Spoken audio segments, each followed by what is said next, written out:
Nick, I'm gonna kill somebody. I think I've got to. I think at this point it would be easier to kill somebody than it would be to continue not smoking because I hate it. I hate it so much. Welcome to the Rage Slate podcast. Goddamn, I hate it so much. I am Jeff. And I am Nick. Please don't kill me. I'm so angry. Well, if the Skype, I don't. I asked you to install that plugin for Skype, and I gave you the jar of scorpions with the USB cover that opens up, but you told me you never plugged it in. So I don't know why I go through all this problem, all the. I don't know why I get you these fantastic Christmas presents, Nick, if you're not going to use them. It's a jar of scorpions. The only thing you ever got me was a microphone. Yeah. What about?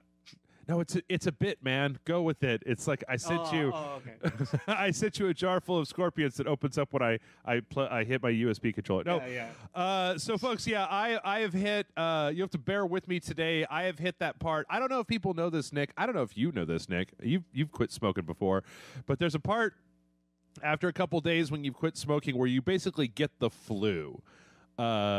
And it happens. Nobody ever tells you this. None of these commercials where they're just like, oh, you'll feel so much better, blah, blah, blah, blah. They don't tell you that for like a good week, you're going to have the flu, and it's basically just your body coughing up all of the crap that you've been putting into it for the last however many decades you've been smoking. So that's the point that I'm at right now. So it's very, very angry and flu-ridden at the same time. It's not... It's a very ragey day for Rage Select. Rage Select. yes. But enough about me. How are you, Nick? What have you been up to? What's been going on in the world of Nick these days? Well, I'm doing okay. I was just on holiday recently. I was in Croatia. Mm-hmm. And then we're kind of enjoying himself, but at the same time just focusing on history buffs. But things have been going pretty well with me, thanks. Okay. I have to say that I don't know if it was the smoking or if it was some trailers that we're going to talk about, but this week it hit me. The Metal Gear fever finally hit me, Nick. And so yes. I'm going to apologize to the audience right now and say that, like, if you're one of those people that just rolls your eyes and is like, Metal Gear, you maybe want to wait, like, go to the next podcast or, like, listen to last week's podcast again, because I decided this week that I was going to play as many Metal Gear games as I could before the release of MGS 5. And last night I just beat 3. So today, after we get done recording, I'm going to go ahead and jump into Peace Walker. And then I think I'm gonna shoot for at least Peace Walker and 4 because I've played 1 and 2 so many goddamn times. But if I have enough time, I think I might go through 1 and 2 as well. I've been trying to watch Peace Walker on YouTube because I can't get the game anymore because I've got PlayStation 4 now, and it just makes me really miss the fact that David Hayter's not going to be in MGS 5. Yeah. I don't know why they got rid of him. He was so good. I mean, he is Big Boss and Snake to me. Yeah, I mean, it's one of those things. I've heard a number of different stories. I've heard some crazy theories. I've heard all kinds of stuff.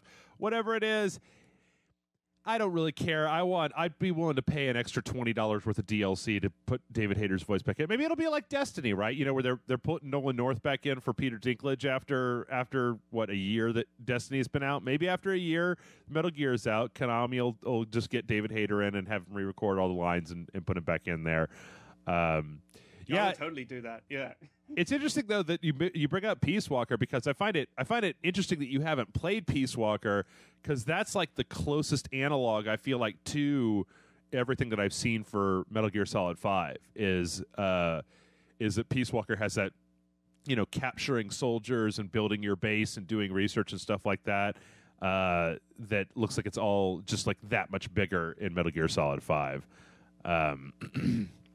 It's frustrating. I mean, I've played all the other ones apart from Peace Walker, and I can already see that they could be heavily referencing Peace Walker the most, not so much Snake Eater.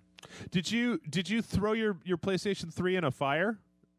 No, I got the red light, green light of death. Yeah, okay. So, and it just happened to be around the time where it was my birthday, and I was like, "Fuck it, I'm gonna get a PlayStation 4," And I know, I mean, I've just installed a PlayStation Now, so maybe one of these days it'll be on a PlayStation Now and I could just, rent it.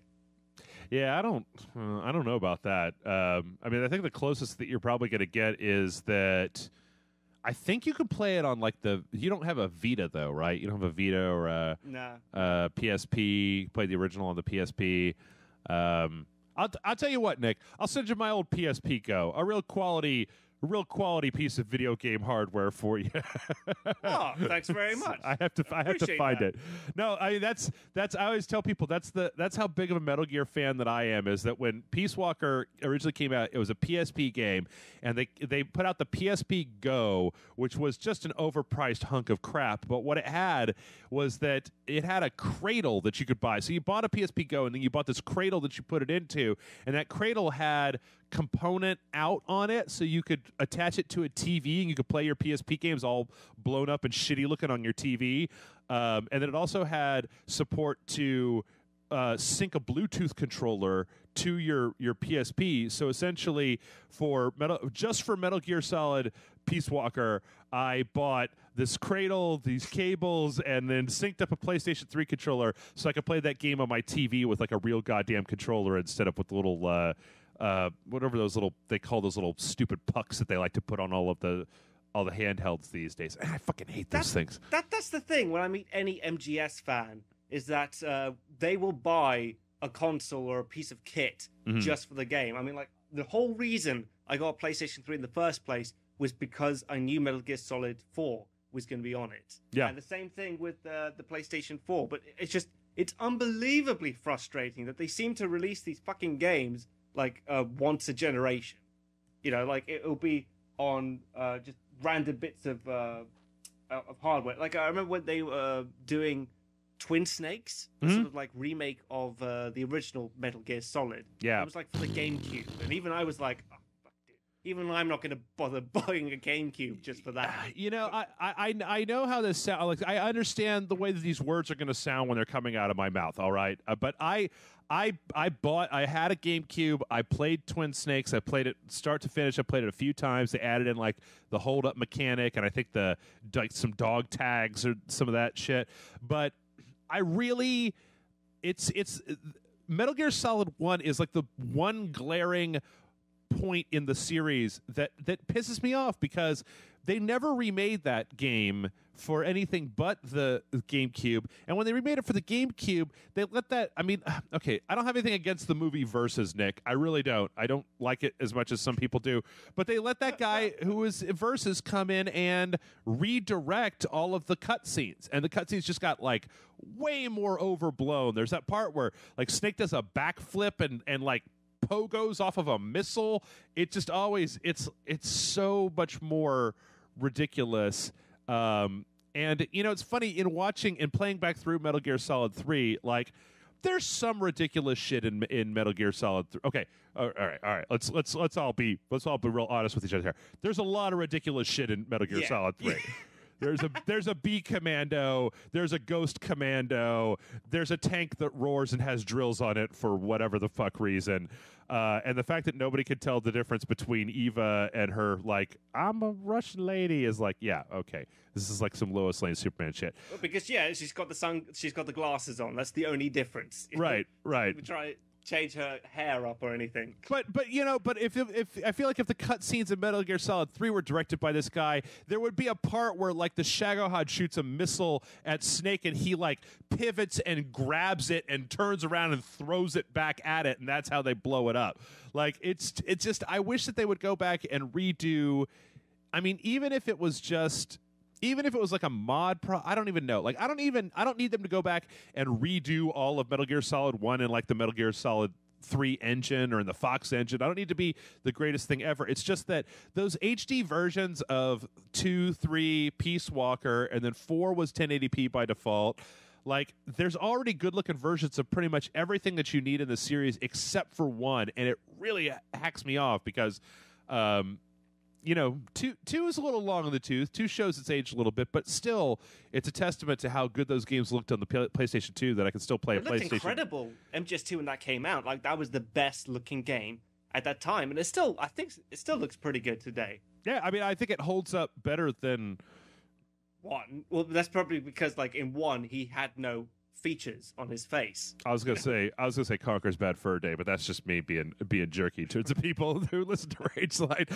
Yeah, and I really wish there was. So, well, I tell you what, we've got some news here. But what do you? Okay, so Nick, it's the day that this comes out. This is coming out on a Sunday. It's going to be a scant 2 days until this is going to come out Sunday night. Monday at midnight, you'll be able to pick up Metal Gear, and I'm pretty sure that I'm going to do a Midnight Madness. I did one for Bloodborne. I think I'm going to do one for this because I think I'm just going to be playing Metal Gear for ever. I don't know. Game of all years, game of the millennium. I don't know. Or it could be terrible. I don't know. I've looked at it. It's possible that with the Keeper. Shut up! It's not. With the Keeper. No, I'll tell you what. One of the most frustrating things, I'll tell you this, Nick, is I broke one of my own rules last week, and I've been so looking for Metal Gear stuff that I actually read a few reviews from a few websites, and there was one website that was like, yeah, it's funny. The story just isn't as in depth as it was in some of the previous games. There just isn't as much story, and they don't go into enough detail, and so some of the stuff falls a little flat. And I was just like, nope, not after all the shit that you guys gave Metal Gear Solid 3 and 4 for these cutscenes are 10 minutes long, and I don't have 10 minutes to watch a cutscene. There's more cutscene to gameplay. I don't want to hear any of this now. Apparently, Metal Gear Solid 5 is 99% gameplay because Kojima's like me, where he's like, oh, okay. Oh, you don't want cutscenes? Fine. It'll just be vague as fuck, and you can have all the good gameplay that you want. And then to see somebody in a review being like, there isn't enough story here, and it's just like, oh, you shut your mouth. They'll never be happy, no matter where you go. But yeah. I mean, I didn't mind the cutscenes. The only things, were you able to pause the cutscenes in MGS4? In 4, yes. In 3, no. And I gotta say that I beat the game. Pissed me off. Yeah, that really pissed me off. How many times have we played Metal Gear Solid and we really, really need to pee? Yep. And happened to be last night. It happened to be last night. I was on the end cutscene of MGS3, and I was like, they're talking all about, they've got this long ass cutscene, which I like. I mean, I like the exposition, right? Where they're explaining kind of the whole plot of the game and what the boss's plan was all along and blah, blah, blah. And I'm just like, I gotta pee. Come on. Just give him the medal and then don't shake that guy's hand. Come on. They grab that empty beer bottle. It's like, come on. I feel so bad. What are you making me do? Yeah.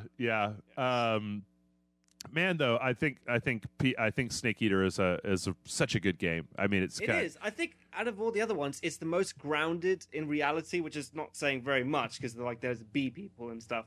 But the fact that you could go around healing yourself with bandages or burn cream and all of that, that's my favorite out of the entire franchise. It's it's a super. And I think that what it comes down to is the fact that, since Metal Gear Solid 3 is the actual honest-to-God starting point of the entire series, there's nothing to get tripped up on. There's nothing. The double crosses are double crosses that happen inside of that game and it's not like, oh my God, Ocelot wasn't with Fox, he was with Foxhound, and they're secretly allied with XOF, so they came in to the mother base, but it was actually Outer Heaven, and people are just like, what the fuck are you talking about? It's like, no, this chick was supposed to be KGB, but she's actually Chinese intelligence. And you're like, oh, I know what those words mean. I know what all those things are. Is you don't have to, and even more so, I would say that the B commando, okay, it's a B commando, but we all know what Bs are. Right? As opposed to a lady in a cybernetic octopus costume where you're just like, what? Why? Your monkey is drinking a soda. This lady's a cyborg octopus. I could buy that because that was technology. But the thing that actually bothered me most was in MGS2. Mm-hmm. Was that chick where every time someone tries to shoot her, the bullets magically.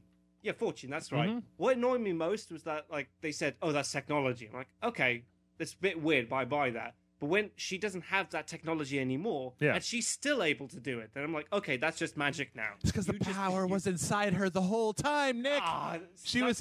Come on, dude. Japanese cliche. Nah, you're talking about that. That game features a roller skating bomb defusal specialist who is a fat man on roller skates. Okay. Yeah, that is quite ridiculous. Now you mention it. I've never seen a fat man on roller skates before. So. Not a paramilitary fat man on roller skates. I mean, like I've seen a fat man on. I've been to the roller rink. I know what a fat man on roller skates look like. But come on, and like, is it? Am I remembering this correct? I may be remembering this totally wrong. Otacon's little sister is the head programmer on the Big Shell.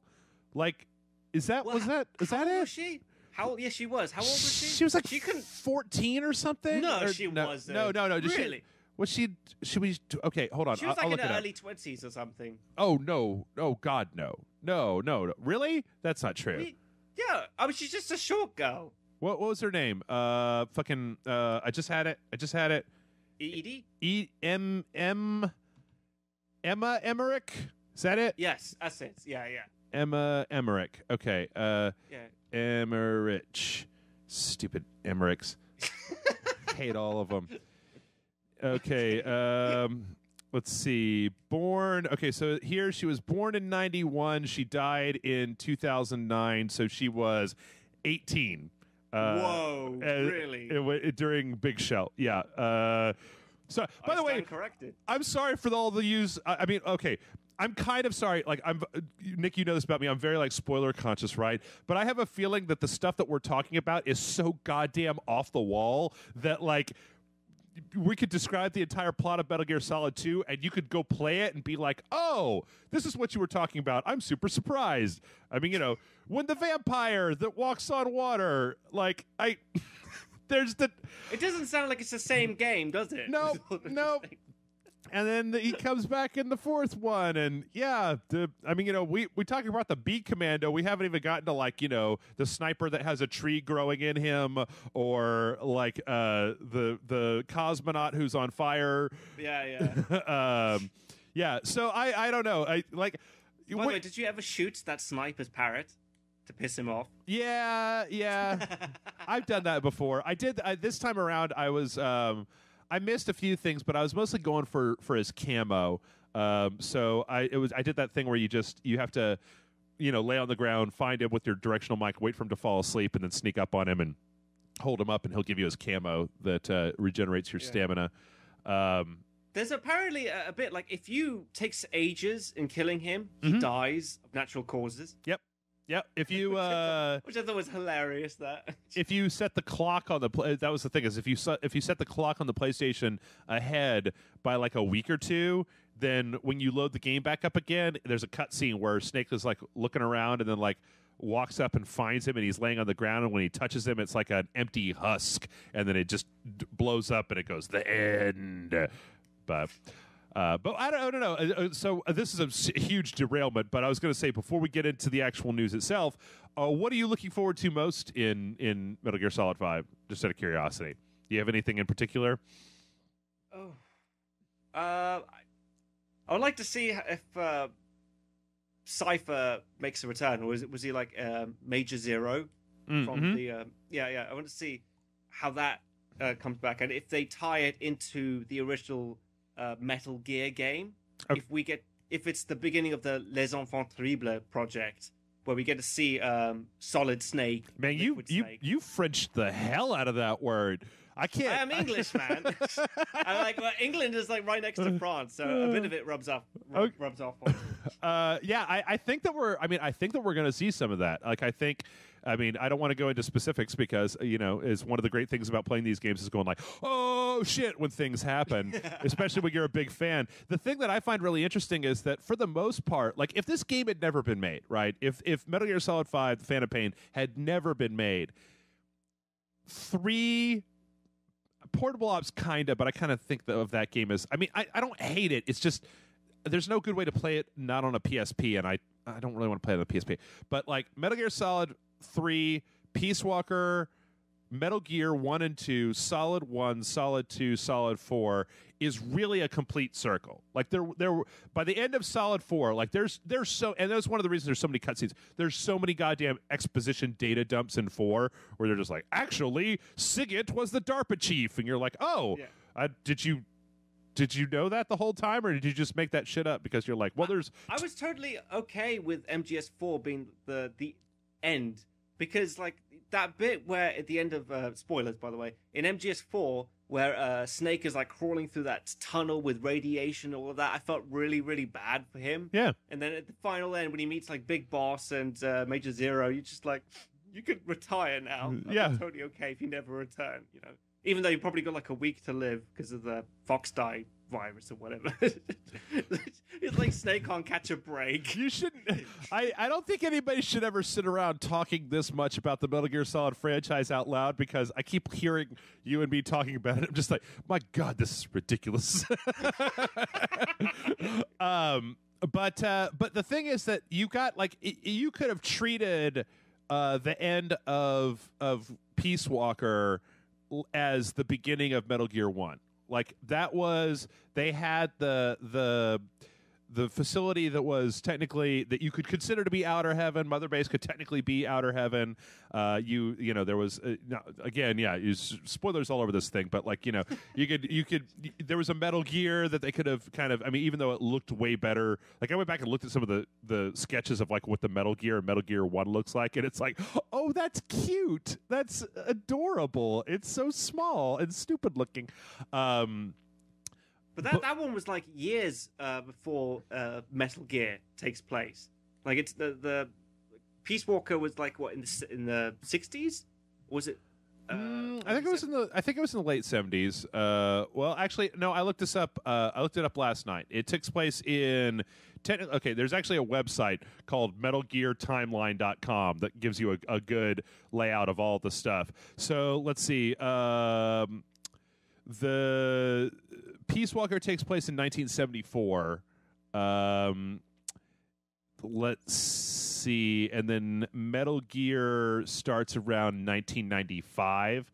But you know, it would have been fine. It would have been fine otherwise. But at least in this game, we might actually see the clones being made. I'll tell you what I'm really more interested in. I'll tell you what I'm really curious to know if they do in this game is that technically, I mean, if Kojima has done what I think he's doing, by the end of this game, the end of this game should be Big Boss looking out over Outer Heaven being constructed, right? I want to know if this game is going to have all of the dumb bosses that are in Outer Heaven in Metal Gear 1. What do they call them? They've got the stupidest names. Dirty Duck, like the Machine Gun Kid, like they're the original Metal Gear bosses, and boy, they've got stupid names. But I want to know if there's going to be like a way that you have to recruit them during the course of Metal Gear Solid 5, because I think that would be pretty nifty. But it would be pretty cool if you could play like the last bit of Metal Gear, where you're Solid Snake and you have to go and fight Big Boss. You know what I mean? If you'd like jump forward ahead in time to really completely tie these games together. God, that would be, yeah. I tell you what, if for some reason if the big secret, I know this isn't it, and I'm just making myself more excited. I shouldn't be doing this because I'm already very excitable from the not smoking, but if Metal Gear Solid 5, like the first 2 acts of the game ended, and then it like fast forwarded, and suddenly you were playing like the HD remake of the original Metal Gear game, like that would just be like, whoa, what? Fuck, man. Yeah, that would be crazy. All right. Well, anyway, let's go ahead and shift gears a little bit from Metal Gear Solid 5 to the news. And our first story, Nick, is, hey, there's a trailer for Metal Gear Solid 5. So you like what I did there? Okay. Good segue. Yep. So there's this week we had I know I said this last week, but it's a weird bunch of news, and it's still a weird bunch of news this week. So first up, we had the 5-minute launch trailer for Metal Gear Solid 5, The Phantom Pain, which was, I thought really nice. Like it did this thing where it kind of it morphed Snake into like the PlayStation 1 graphics of Snake. Like it marked the beginning of Ground Zeroes into this character model. It looked like it was from original PlayStation. Then it kind of I don't know where Kojima finds all of these emo soulful songs that he puts in every single trailer at this point. Wait. You're not dissing the New Order song. That song's fucking awesome. Oh, no, is it a New Order song in that trailer? Oh, no, my bad. I'm thinking about... Yeah. I'm sorry. I'm thinking about, like, one of the older trailers. Yeah. No. The one with a brilliant New Order song. I think it's like the last 3 or 4 Metal Gear trailers they've just been very soulful songs along with a montage of terrible things blowing stuff up. But this one was cool because, at least the beginning of it, they show kind of a montage, kind of a greatest hits montage of stuff happening in, all of the games throughout the franchise, which is nice. I did notice that when they were showing the stuff from Metal Gear Solid 2, they focused an awful lot on the Snake parts and not as much on not much on Raiden. Yeah. I just wish we were able to do that. Oh, sick Raiden burn. Yeah. You know what? It feels like a goodbye trailer in a weird way. You know what I mean? Yeah. I mean, the fact that at the beginning of the trailer that there's a little subtitle that says, like, this trailer was directed by Hideo Kojima is interesting. Well, because he knew he was going to leave he was going to get fired or something. Yeah. But no, I like it. Like, they go through all the games. They show all the Metal Gears. I believe they go through each one of the Metal Gears. And then at the very end, they've cut over. Actually, they have a really interesting scene where they have a very fascinating scene where Snake is walking down this hall, and it's like he's fading between different costumes. Like, he kind of starts with the MGS3 costume, and then it kind of cuts into like what I would consider to be like a Peace Walker costume, like the tiger stripe, and then it goes into like some of the stuff that we've seen here in the current trailer with the kind of bloody Snake, and then it kind of crossfades and he's got the thing sticking out of his head, and then is that helicopter blade gonna be throughout the entire game? Is that gonna be stuck in his head? I believe so. I think so. It's gonna be like he's a devil now. He's a venomous snake. He's the new Snake. He's devil. I don't know because you know what? We've seen pictures of Big Boss in Metal Gear 1, and at the end of Metal Gear Solid 4, spoilers. I'm just gonna have to put a big thing on the front of this, just like all Metal Gear spoilers. And I don't. For hardcore MGS fans only. Well, I don't feel bad about it because you've all had you've had hundreds of decades. Like, this is I was just looking, like, we're past the 20th anniversary, we're past the 25th anniversary. You've had time to play the Metal Gear games, just, some weekend when your wife is out of town or whatever, right? Like, you've had time to go play them if you really wanted to. But we've seen pictures of Big Boss, and he doesn't have a thing sticking out of his head, so I don't know if, like, part of the game is going to be developing kidnapping enough doctors to be able to be like, no, fucking get this thing out of my head. I'm retired. Every time I put a shirt on, it gets caught on my horn. Just give me a nail file, okay? I'll do it myself. Yeah.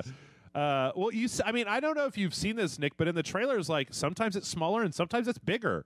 And it almost seems like there's also a whole thing, like in some of the, it's a very small snippet, some of the trailers where you've seen like these giant rocks that are like following a truck at one point, and if you watch the gameplay of Quiet, like the one that it's in Africa, like when she moves, there's like all these rocks that kind of appear out of the ground, and it kind of looks like the same thing that's in his head. So I'm not sure if that's going to be part of the storyline. He's got a piece of rock stuck in his head. But what's interesting is that as these transitions in this trailer go on, eventually it cuts over to like he's just a skull on fire.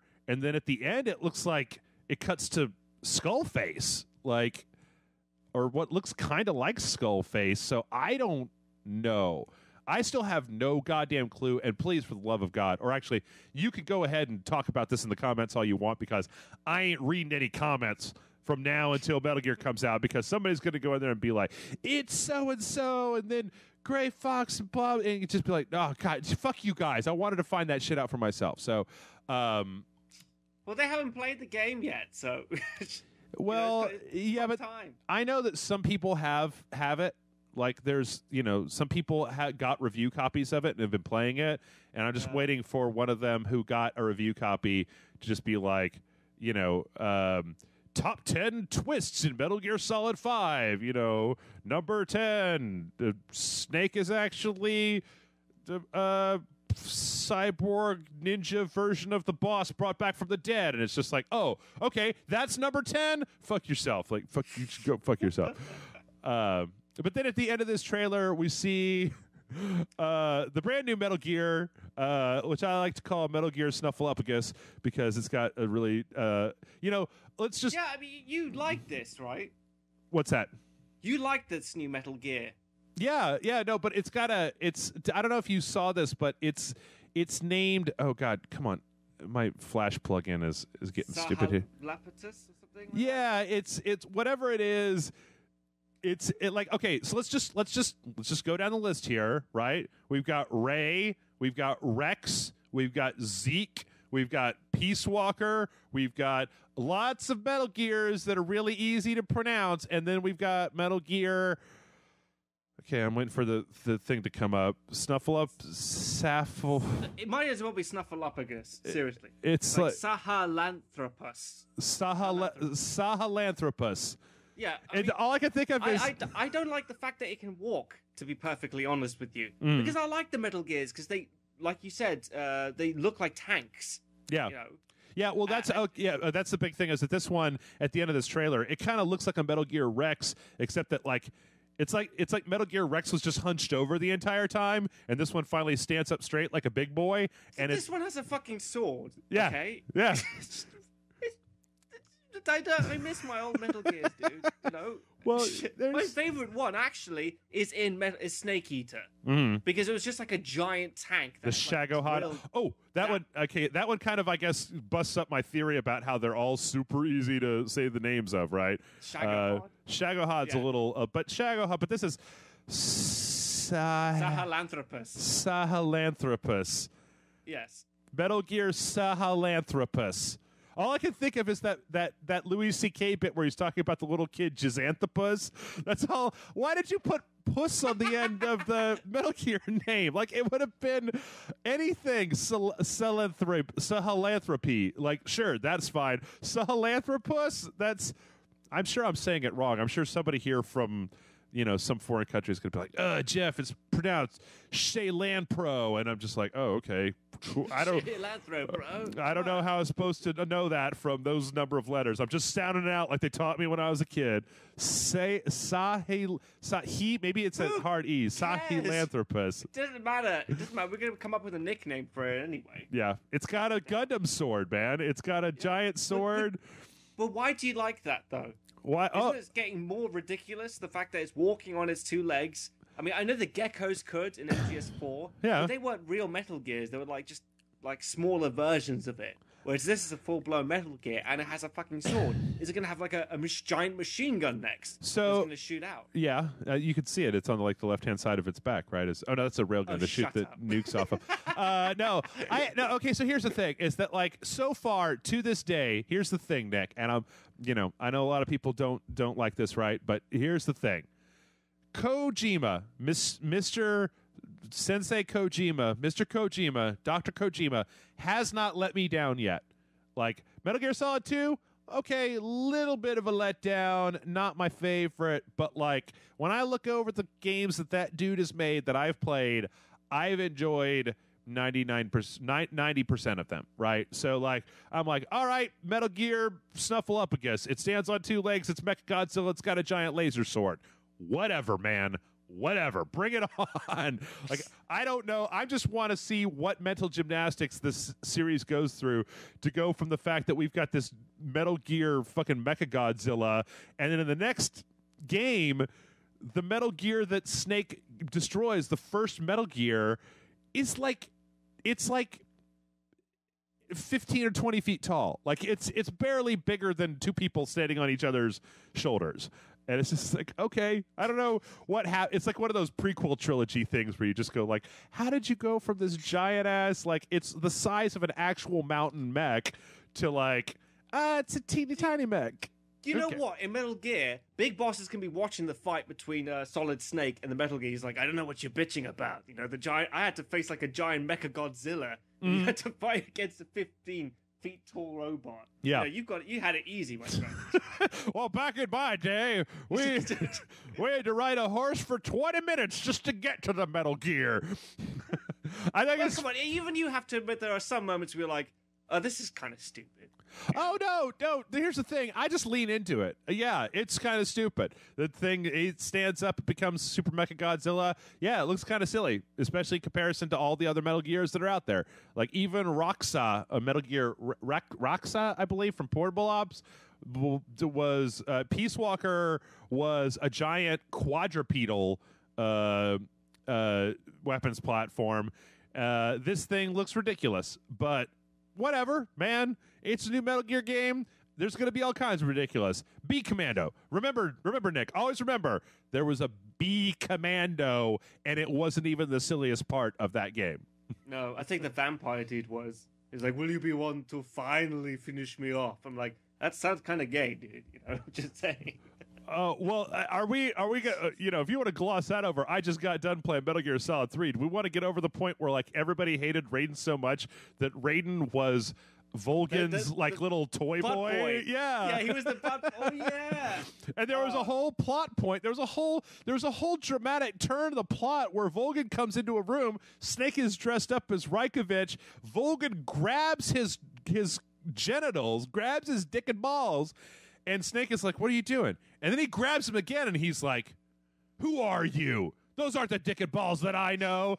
And then I know these nuts anywhere. And that like leads to a whole part where he's beaten to within an inch of his life. He loses his eye, all because Volgan was able to identify Reikovich's junk and tell the difference. I mean, I don't know if Snake just has like giant testes or whatever, or if he does. Yeah. That's why it's called Solid Snake. Right. Naked Snake. Naked Snake, right? Obviously. But yeah, no, I'm not. Yeah, I am not going to sit here. I am not going to sit here and tell you that there isn't dumb, stupid shit in the Metal Gear franchise. I'm not going to say that. I'm going to say that just like Michael Bay movies and all the other shit that people make fun of me for liking, I like it in spite of, and sometimes even because of, the giant, dumb, stupid walking tank robots. This is one of the few franchises where it can go from being in-depth, great story material to being retarded the next second. Yeah. You know, like where if someone walked in whilst you're playing the game, you'd have to go from explaining how this is more than just a game, this is a great experience that spans decades, to you just ignore that one part. That part's stupid. But check out this bit. Yeah. This is absolutely deep, trust me. Yeah, no. Just don't think too much about the Native American guy with the chain gun, and like think more about or the fact. Yeah. Anyway, so one last thing before we move on from this. Well, actually, we're going to move on to another little bit of Metal Gear news.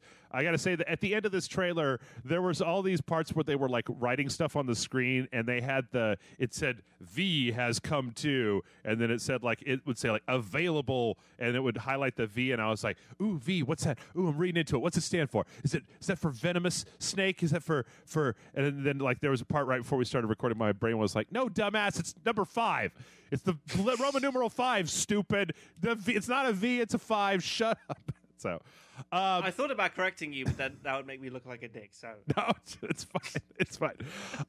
Sorry, dude. All right. So before, we're gonna pick it up a little bit. But okay. So next story here. So did you see the presentation where they talked about the forward operating bases in Metal Gear Solid 5? Well, how about how you can recruit soldiers and add stuff to it? How you can make these bases that can be invaded by other people. Oh, multiplayer. Yeah. Apparently, and I'm not going to go into a huge amount of detail on this because, to be honest, it's very confusing.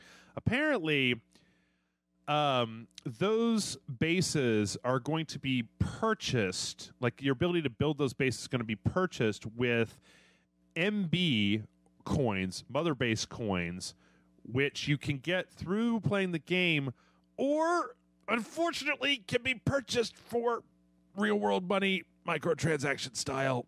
I don't like it. Ooh. I don't Is like that it. Konami stepping in, you think? Probably. That was their idea? I would be willing to bet as much. The main question, okay, so today there was a clarification. Like there was a story that I read where they were talking about, like, yes, you're going to have to buy. At first, I think the people that were reviewing the game, because it was offline and the stuff hadn't been turned on because the game is still not technically released yet, they were like, you're going to have to buy these FOBs through microtransactions. But then they came to clarify to say that you can earn the currency that it takes to get these FOBs inside of the game through in-game events. I think that the only thing that I didn't really understand was, I don't think that I don't think that this is a huge problem for me, because as near as I could tell, it doesn't look like when somebody invades your FOB, they're not destroying it. They're just stealing your shit and then trying to get away with it, right? So once you buy those bases, they'll probably be there. And I mean, I think it would be different. I mean, who knows? Maybe they can destroy them, and I just don't know yet because the game isn't out, right? But it seems to me like if you just have to spend that money or those points one time to get those bases, that's a little bit less egregious than, like, if the other player is able to blow up your base so that every time you want, if you want to make one of these, you have to keep buying currency in order to get, a new base. That would be one thing. But I don't know. How do you feel about just microtransactions in general being in Metal Gear? Well, this can't happen while you're offline, can it? No, I don't believe so. Okay. I'm not totally sure the game isn't out, but I don't believe so. Right. Okay. I mean, if that's like their idea, fine. I could see how perhaps this could be addictive. The idea of going onto other people's bases and just stealing their shit, might be cool. Mm-hmm. I mean, it's just it's not for me. It doesn't feel very Metal Gear-y. I mean, like it's Metal Gear's always been about like the personal sort of experience. Like you play it offline, and it's something that you experience, and you get to talk to other people. But this whole base stealing thing, it just feels like an add-on, really. Well, it starts to make you wonder, like, the implication, and again, I'm refreshing myself, and there was been a few times when we talked about the trailers where I was just getting shit wrong, where I was just like, oh, maybe that's somebody, and they're like, no, you idiot, somebody else. So I could be wrong here, but I always got the impression that if this game ends around the time of Metal Gear 1, like, Outer Heaven was a pretty unique place. It wasn't like there was a bunch of Outer Heavens and they were all raiding each other, right? That it was sort of a one-of-a-kind thing. So I don't know. It'll be interesting to see if they try to make any kind of narrative thrust to explain, like, who's coming after these bases from what other bases, or I don't know. I have a feeling that it's the single player is linked to this, but like I think I saw a video somewhere out there that's if you walk around the mother base, it feels really empty until you're actually playing the whole multiplayer thing. Like there's almost like no point to it. Actually, in thinking about it for a second, I think I understand what it is. I think that it's like you're only ever going to be attacking the little sub bases, right? So the implication there is that you're just attacking other factions in the world, but you're the only one that has like an honest-to-God mother base. I don't know. I mean, it seems all right. I really need to know a little bit more about like how much does it take to earn the currency for making these bases, and what kind of damage can the other players do to them? Because if another player can just straight up destroy the entire thing, I don't think they would do that. I just don't. It doesn't seem to be in line with what they were showing when they talked about that. I don't know. Yeah. All right. Now we're gonna this last piece of news before we leave Metal Gear until the question phase. So Nick, you have to go. You have to do something for me. Okay. Okay. Okay. Right. Let me ask you a question. How much is it very expensive for you, Nick, to get to Paris? How much does a channel ticket cost, right? That goes it's quite cheap. Okay. Yeah. Okay. So there's a temporary restaurant that opened in Paris that's called the Metal Gear Cafe. You could, Shut up. No, seriously, you can look this up while I'm talking about it. Metal Gear Cafe, temporary restaurant, open in Paris. They serve Le Big Boss Burger, as well as phantom cocktails, Mother Base themed desserts, and even, yes, hot diamond dogs, which are a hot dog with some potatoes and, I don't know, like a salad or something. They've got a quiet salad, the Big Boss Burger, the hot diamond dog, and then for dessert, the Duo de la Mother Base, Phantom Creme, and Il Sangalante, and the cocktail, Le Phantom, and Le Ocelot. They've got... How did France fucking beat you guys to the punch? Because this sounds like something like America would do, or Japan would do. You know, I mean, like, the French are pretty held back in that kind of regard. I don't have any idea. I don't know. But what I'm saying is that you should go there because I'm not going to be able to go there. And they've got Diamond Dog mugs or glasses or something in here. I mean, they look like mugs, but then they also look like the top of them has been, like, I don't know, maybe that's ice or foam or something. But, yeah, if you can go to this place, Nick, and get me a Diamond Dog's napkin and mug, I will trade you. I will send you something nifty for it. You know what? I could just see how crestfallen my girlfriend's going to be when we go on holiday. She's like, oh my God, you're taking me to a beautiful romantic weekend in Paris. I love you so much. Like, yeah. And she's like, what the fuck is this? Wait, it's just, taking you out to a cafe. What? Metal Gear Cafe. This is why you took me out here, isn't it? Yeah. You're like, hey, hold on for just a second. I need to get a hot dog. I need to get this hot dog for my friend Jeff. It's like, you son of a bitch. You son of a bitch. That's what I need you to do. I need you to overnight drop ship me. I need you to get on the Concorde and bring me one of these Diamond Dogs. But yeah, I don't know. I'll send it to you in a cardboard box as well. There you go. Well, they could see, like, they've got the door propped open with like a full size Diamond Dogs cardboard box. Just run by that place and just grab that. Just grab that shit. Yeah. So anybody in France who could send me Diamond Dogs napkins and maybe a Diamond Dogs mug, I'll be your best friend. But that's pretty cool. But Nick, you should totally go down there if it's so well, yeah. All right, so let's leave Metal Gear and move on to something just as bizarre, or maybe not, maybe somewhat bizarre. So for a while now, there was a trailer for the teaser, and we finally gotten the first story trailer. By the time this goes up, there's actually going to be a gameplay trailer out, but the first story trailer for Lawbreakers by Boss Key Productions, Cliff Bleszinski's new company. And this is just as kind of a cinematic story trailer that talks about, like, yeah, the moon was blown up and then it made gravity didn't work anymore, but we dealt with it, but then it made people into superheroes, and now the cabals, they are breaking the law.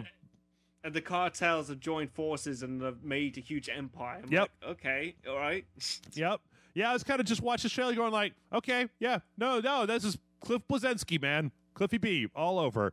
The man who brought you Gears of War is bringing you Lawbreakers. This is going to be a 5-on-5 action thing. What do you think, Nick? Any interest in Lawbreakers here? Well, to be perfectly honest, no. There's nothing that really just jumps out and grabs me. Mm-hmm. But then again, I've yet to see some sort of gameplay. But no, not really. Okay. Well, it's going to be anything with you. I mean, I'm interested. Cliff Bleszinski generally, like, I mean, Gears is a good franchise, so he's kind of one of those. It's one of those developers that I feel like is, again, is like kind of like Miyazaki or kind of like Kojima or like Suda51, where I'm interested in what he's doing. Right? It may not be the best, or it may not be a thing that's directly for me, but I'm always going to be interested in what Cliffy B is doing because so far he's been doing, what he's done has been good. The whole purpose, like they say in the trailer that like gravity is much lower or something. Something like that. Like so. I just got a bad feeling it's gonna be a game where you're basically like just jumping around really high and shooting at people in first person. Yeah, I could see that. I could see that. We have seen that. We have seen that in plenty of other games. So, I mean, that's one of the reasons why I'm just not that excited about it. I'm like, we're going to get another game where you jump around really high and shoot people. And we just had Call of Duty Advanced Warfare, where you could do practically the same thing. Yeah.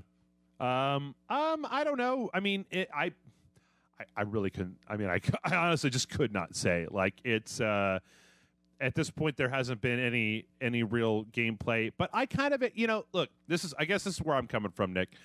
Cliff Bleszinski took the third-person cover-based shooter and reinvented it. Well, not sort of. I mean, there was another. I would say there's another game called Kill.Switch. I can't remember if it came out before or after, but he at least made it popular enough that it started to show up everywhere else. It's kind of like when David Jaffe was doing QuickTime events in God of War, or even in Shenmue where they had QuickTime events. So I'm just interested. Like, I don't really know. I think the story sounds absolutely goddamn ridiculous. Like, when you watch this trailer, it's just like, what? That's not how gravity works. The moon doesn't. Nope. The moon controls tides, not gravity. You know what? It kind of reminds me of a Jean-Claude Van Damme movie from the 80s. Mm-hmm. If you just take it like just an 80s B movie, they'd be like, okay, whatever. I might as well just check it out. Yeah.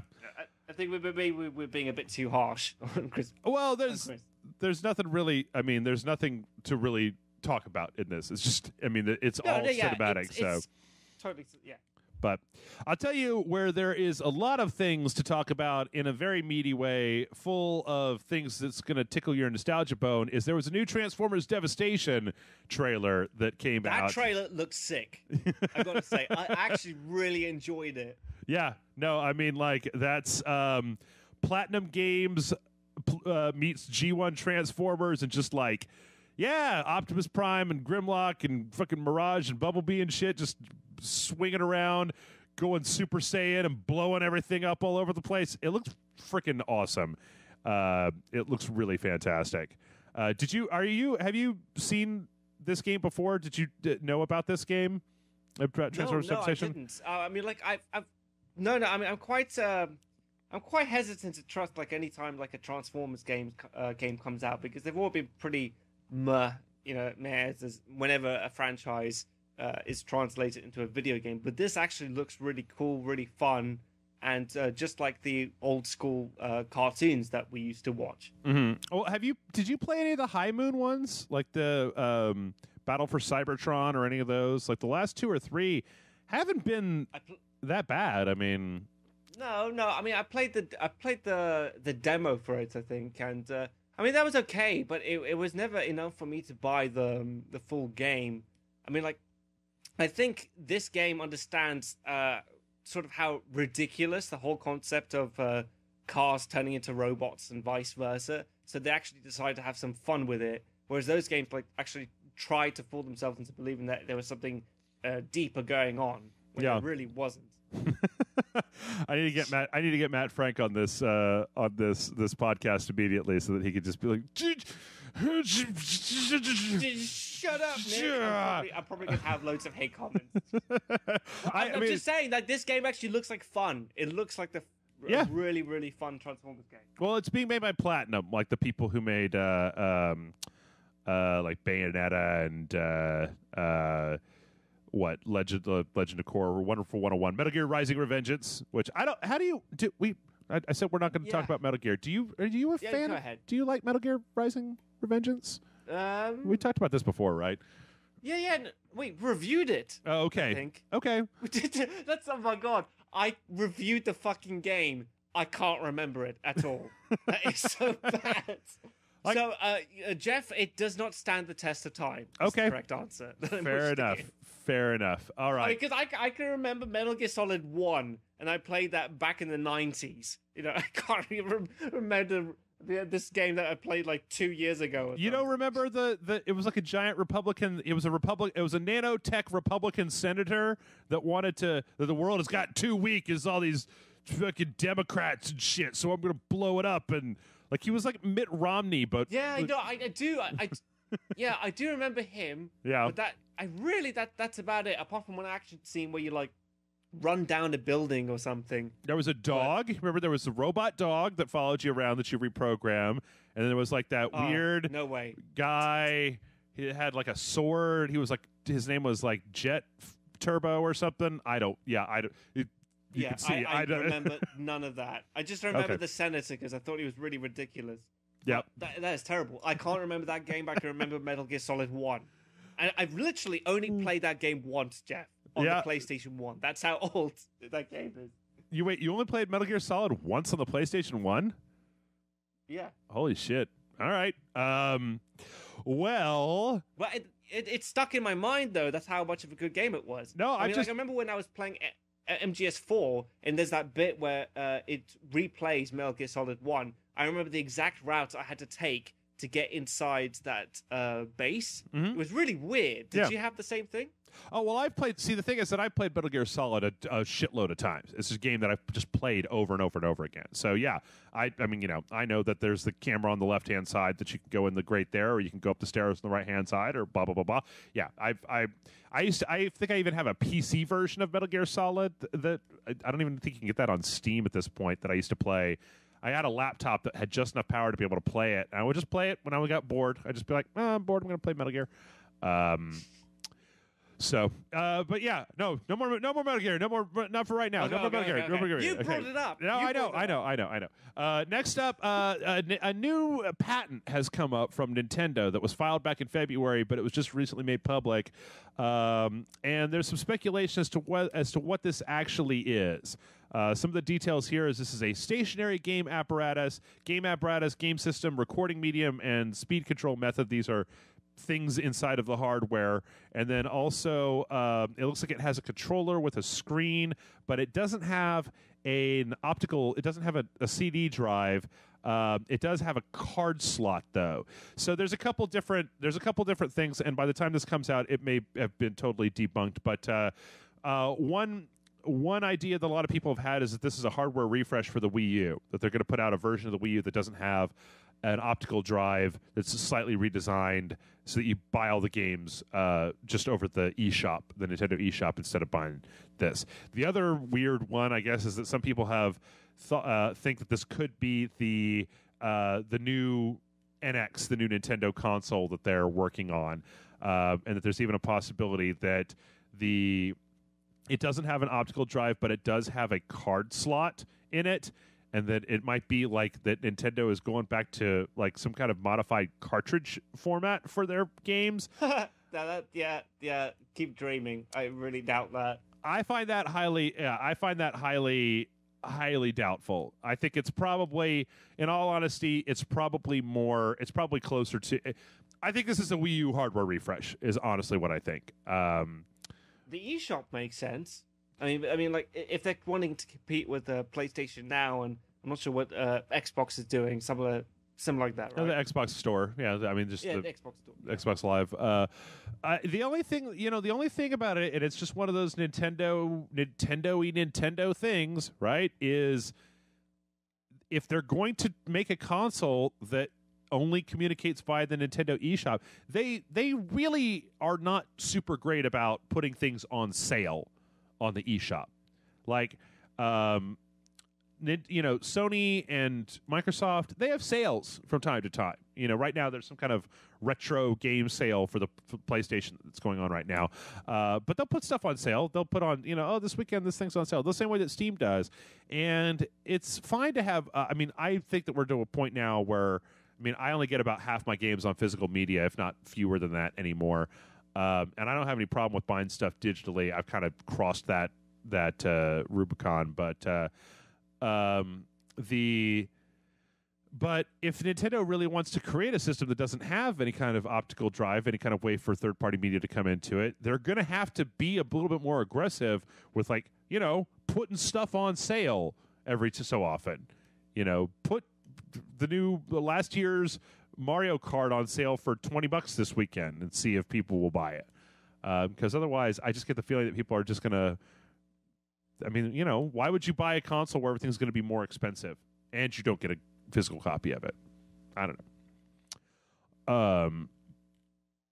Let's see. Well, to be perfectly honest, I've been saying that with Nintendo the whole time, but in these segments of the show, I tend to try to keep my mouth shut because every time I end up pissing off a Nintendo fan somewhere. It's not hard. It's not hard. You can piss off Nintendo fans very, very easily. Very easily. In fact, they can't. The hardcore Nintendo fans, they get.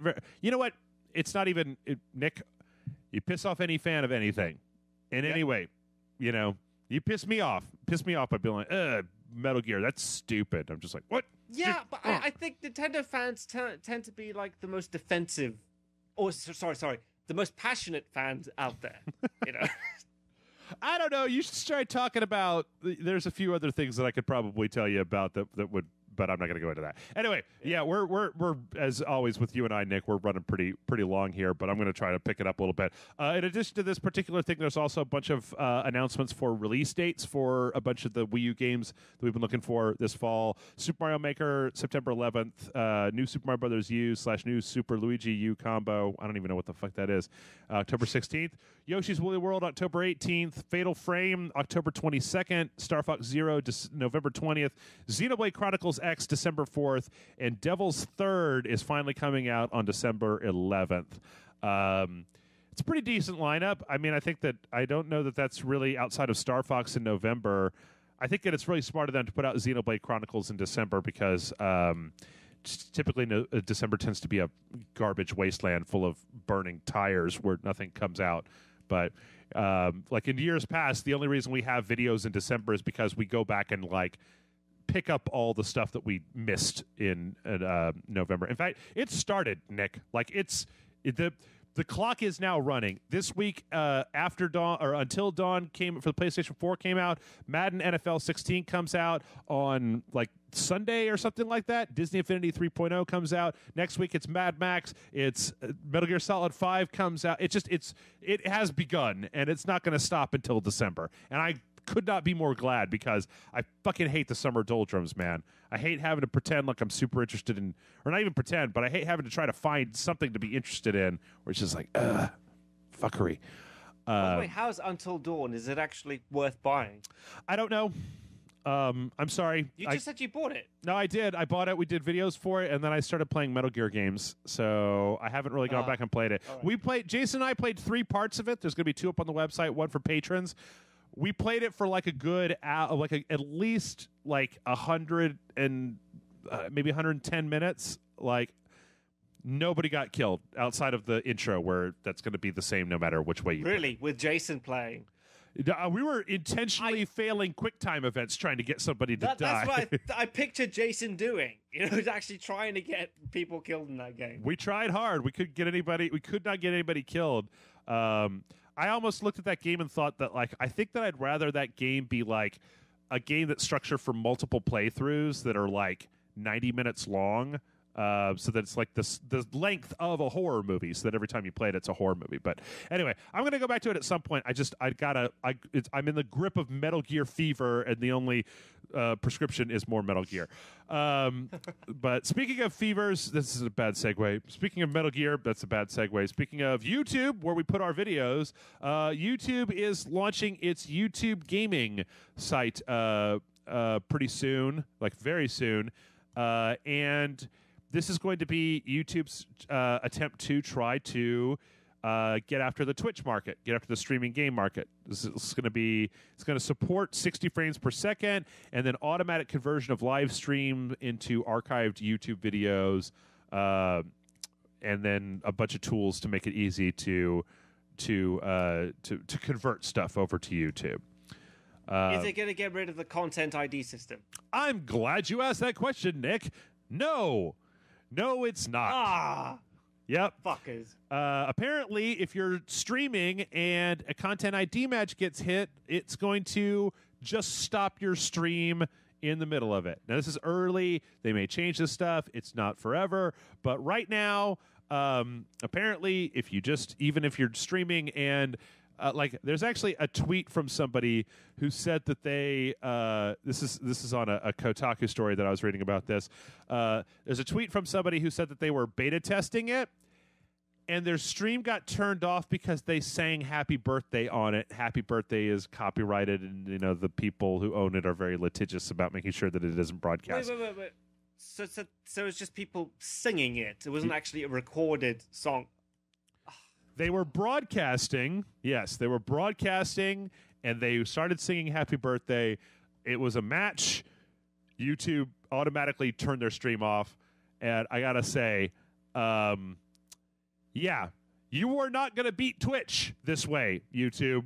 You are not going to be able to beat Twitch with this nonsense because the moment that people get their stream turned off for some horse shit, like, you know, you're playing Grand Theft Auto 5 and it accidentally plays a song and background music GmbH LLC Incorporated has a copyright claim for that loading screen music that you can't turn off and your stream gets killed, well, then everybody's just going to go back to Twitch where this shit does not happen.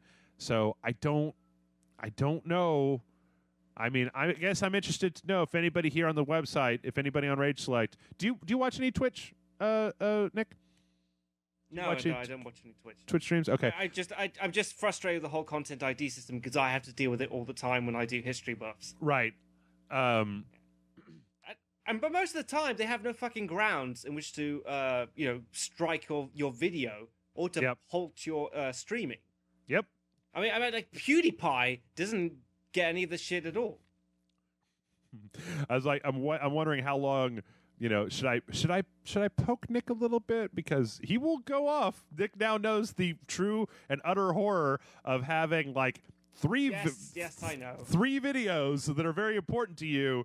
Where it's not like me, where I could just be like, yeah, fuck it. Thursday's video got tagged. Friday's video will be fine. Saturday's video will be fine.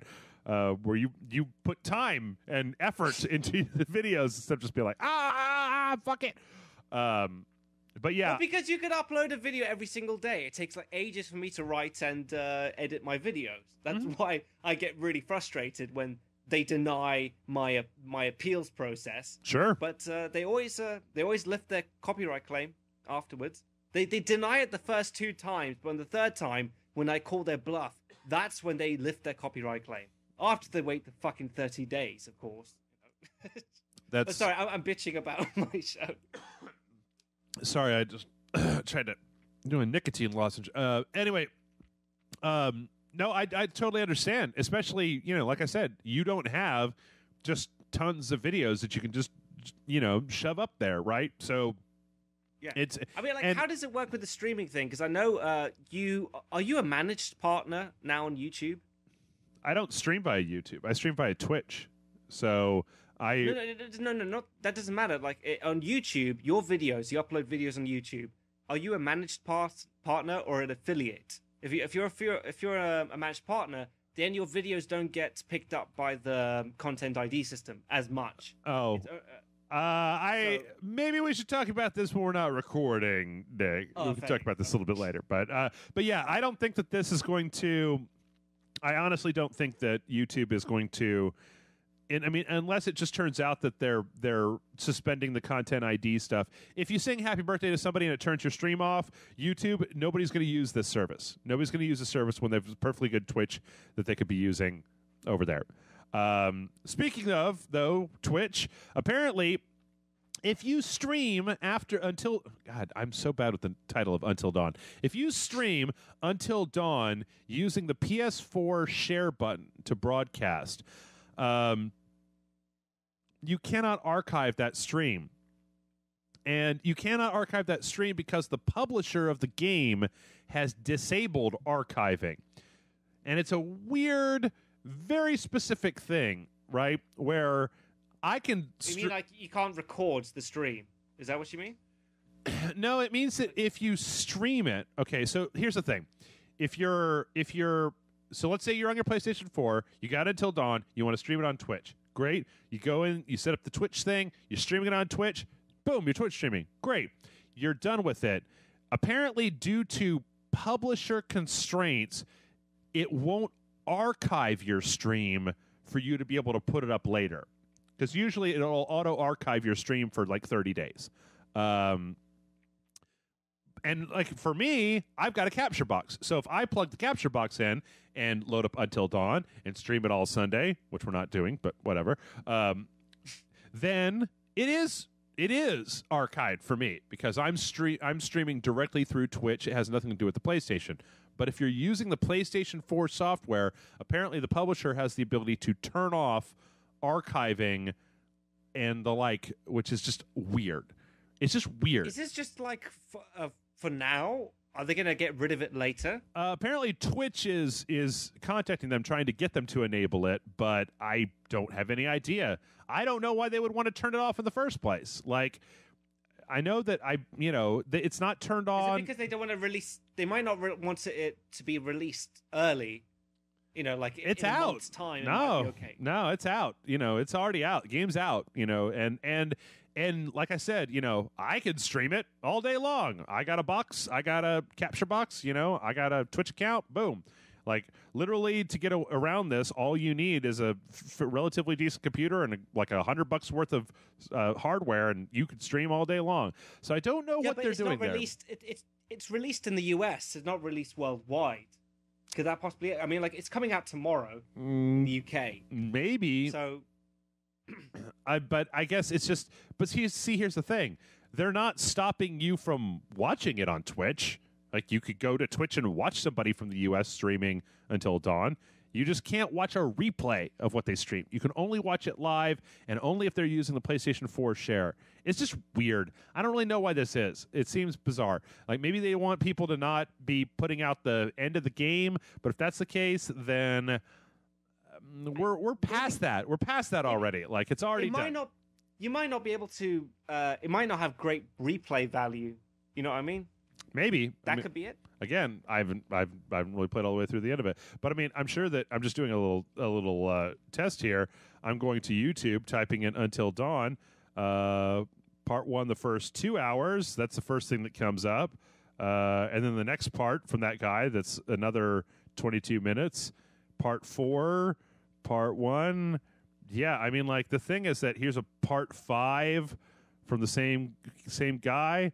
6. Here's like the fourth thing down. 3 days ago, Until Dawn, all cutscenes, movie, full gameplay walkthrough. 3 days ago when the game came out. I stand corrected. I was trying to give them the benefit of the doubt, but obviously there is none. I mean, no, that's ridiculous. I'm just trying to figure out what in the world they possibly, like, if they just hit a switch wrong or something, because it doesn't seem like it's going to protect them in any way, shape, or form from anything. I don't know. Anyway, let's run through the rest of this real fast. Guess what? Now we can all play Turok Dinosaur Hunter and Turok Dinosaur Hunter 2 again. They're re-releasing Turok and Turok 2 Seeds of Evil on the PC with just looks like a minimal amount of cleanup and probably some controller stuff. I was never really a big fan of Turok. I mean, not that I hate Turok, I just never was really into the games. But huzzah! I mean, I don't know. Nick, huzzah? Are you? I never played Turok either. Okay. Was Turok the one with the Native American Indian? Yes. Fighting the dinosaurs? Yes. Oh, okay. No, never played it. All right. Well, then next up, maybe this will be interesting to you. I don't know how you feel about fighting games, but in the latest thing to be announced for PlayStation or Street Fighter V is R. Mika, who is this crazy wrestling character that I think was last seen in Street Fighter Alpha 3, if I'm reading this correctly, who's going to be in the new Street Fighter game and has some really weird moves. I can't really tell all that much from this, but it looks like she's got a bunch of different grapple moves. And then at the end, there's some kind of like super move that she does where her and her friend butt smash. Like, okay, so it's like they throw the guy up in the air and then they both come in with their butts at the same time and smash his head, like from two sides of the screen between the two butts. And I'm like, all right, that's ridiculous. Awesome. Yeah, that's pretty awesome. So yeah, I find it interesting.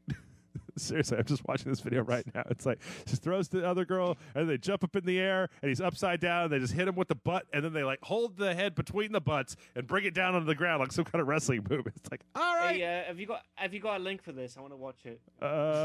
Yeah, just do a search for R.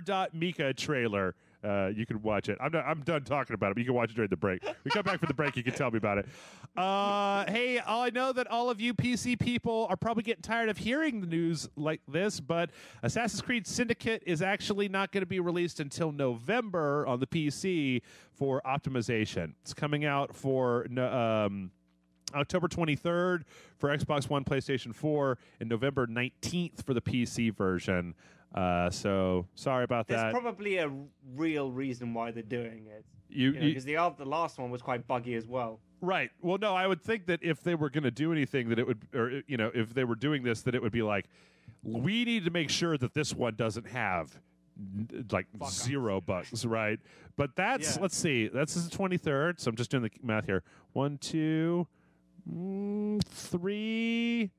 Wow, almost a full month off of. I should have just done numbers in my head, but almost a full month off of the version. I'm starting to think that. I mean, if I was a big PC advocate who didn't have a whole bunch of other consoles, I'd be starting to get a little pissed about this shit, Nick, about the waiting for all this stuff to happen. Yeah, I mean, like when that last Arkham game came out, I mean, my brother got that, and he was fucking furious. I mean, like, I had to lend him my version, and he was like, "Is there anything going wrong with yours?" I'm like, "No, it's perfectly fine. What are you talking about?" It's like, I can't even play it. Yeah, I mean, well, here's the... and he was the sucker who bought the other Assassin's Creed game, Unity, on the PC. Oh, on the PC? It had huge bugs, yeah. Well, you see, that's the thing is that, I mean, even we're... this is so a Metal Gear podcast. So, that, like, I don't know if you remember, but there was a trailer a while back where they're putting out another multiplayer part, right? There's a whole... You remember where... where Snake where Big Boss grabs Ocelot and takes a selfie with him? You remember that trailer? Did you not, or did you see this? What was this? Okay. There's a whole online component. There's a whole like team-based, like attacking other people, like multiple people attacking multiple people online. Metal Gear Solid Online that's coming to the Phantom Pain, but it's like Grand Theft Auto 5, where the game is coming out on the consoles next week, but in October for the PlayStation 4 and the Xbox One, they're patching in this online multiplayer Metal Gear game into the Phantom Pain. Unfortunately, that same multiplayer mode is not going to be put on the PC until sometime next year, and it's just like, what the fuck, man?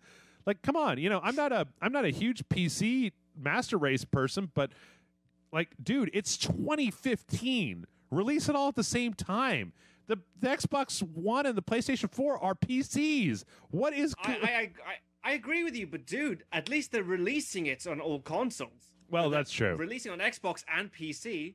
Yeah. I mean, like, could you imagine if this was just released on like the GameCube again, or like like they have done in the past? It was usually just Metal Gears on one system, and that was it. Metal Gear you either Solid, have it or you don't. Metal Gear Solid 5 Phantom Pain, Wii U exclusive. Oh God, damn it! I would be. I would hate him. I would hate him so much. All right, two more quick things, and then we're done. One, I don't know if you guys have seen this shit, but there's a picture of Michael Fassbender all dressed up like the assassin from Assassin's Creed for the new Assassin's Creed movie starring Michael Fassbender. He's a new character, Callum Lynch, and I think we've got a pretty there's actually you go to Yahoo News, I guess, as the exclusive on this JPEG. I think this just goes to show that when you make it, I mean, he looks pretty good, pretty decent, but it still looks pretty ridiculous to see somebody dressed up in the assassin gear in real life. Like, it's just, I don't know. This thing has been hiatus for ages, so is this actually going ahead? Or? I believe so. I believe they're getting ready to start filming. They've got a whole cast list. Marion Cotillard, Michael Kenneth Williams, Ariane Labed. I'm just butchering all this stuff, but yeah, it's supposed to start filming. It's supposed to be out next year, next Christmas, December 21st, 2016. Are they following the Ezio story or the? I don't think so. I think I think it's a whole separate thing. But I just wonder how they're going to keep the hood from just falling down into his face the entire time. Also, when I look at this picture, I don't think his hood has the little Assassin's Creed pointy bits on it. I think it's I think it's just a hood. Like, it doesn't have the little triangle that like gets in your eyes all the time. All right. Well, and then finally, last but not least, I always love to say a little something for the end. Apparently, the Scott Cawthorn, the guy who created Five Nights at Freddy's, has come out and said that not a single person has figured out everything in Five Nights at Freddy's 4 yet. He said the people have torn the first 3 games asunder, but it seems like people just kind of stopped for 4 and didn't really get fully what was going on there. And yeah, I think that's really interesting that even after all this time, there's still that, he's just like, nope, you guys didn't figure it all out. And maybe, and he's talking about moving on to another game. Have franchise. Enough people play 4? Oh, I believe so. It came out 3 weeks ago. So in internet terminology, that's enough time for them to like. Oh, that's like forever then. Yeah, it's just 3 weeks ago. Yeah. That's enough time for them to decompile the source code and look at like the pictures that are in there and shit like that. Apparently, there's also like a box, like a picture of a box in Five Nights at Freddy's 4 that they haven't figured out how to open yet. Which no idea. But I like that idea. So, hey, Rage Select fans, are you a big fan of Five Nights at Freddy's? Do you want to be internet famous? Go figure out Five Nights at Freddy's 4. You too could be internet famous. Or do it and then email me your theory, and then I'll be internet famous. I'll be internet famouser than I'm already internet famous. Or maybe Nick and I could do a joint video release where we're like, this is what really happened at Five Nights at Freddy's 4. Bah! And then we just put our butts up against webcams and be like, ha, ha, ha, ha, ha. And then like, no, really, though. That was just a joke. Here's what actually happened. Boom, Rick Astley. I think it's perfect. I think it'll be perfect.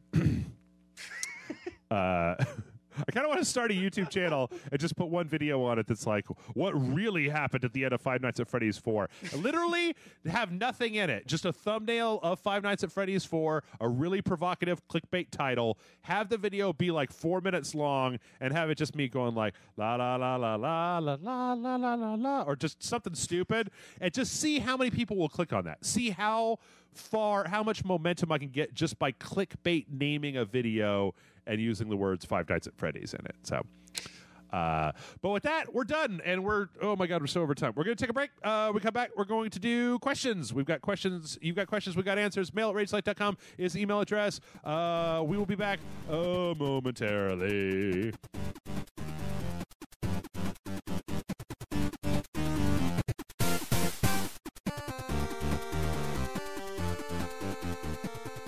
All right, folks, welcome back, and it's time for questions with me, Jeff. I'm going to rip your esophagus right out, and the world-famous host of the History Bus podcast, Nick Hodges. Nick Hodges is still here. You're back. I'm still here, yes.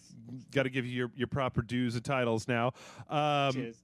But this first question comes in from Mike L., and he says, hello, Jeff and Nick. Let me get straight to the question. Excuse me, I got these. I'm sorry, Mike. I'll be back to your question. I got these nicotine lozenges, and I always end up like swallowing like a amount of like nicotine, and it's really unpleasant. Anyway, hello, Jeff and Nick. Let me get straight to the question. What do you think about Kiefer Sutherland voice acting for MGS 5? David Hayter was such an iconic voice for Snake. Plus, I can't help but hear Jack Bauer all the time. P.S. Check out Cradle on Steam. It seems really good. Oh yeah, I bought that. I need to go back and look at that. It's a really weird game. I don't know where to slot it in. Thanks, Mike L.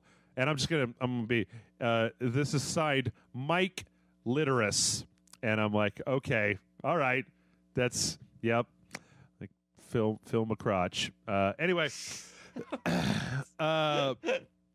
So, Mike, I got to tell you, Mr. Hunt actually came first. Like, that's a little bit more of a classic. Anyway, we talked about, we kind of skipped over this a little bit. I don't want to spend a huge amount of time on it, but I don't think it's been a while.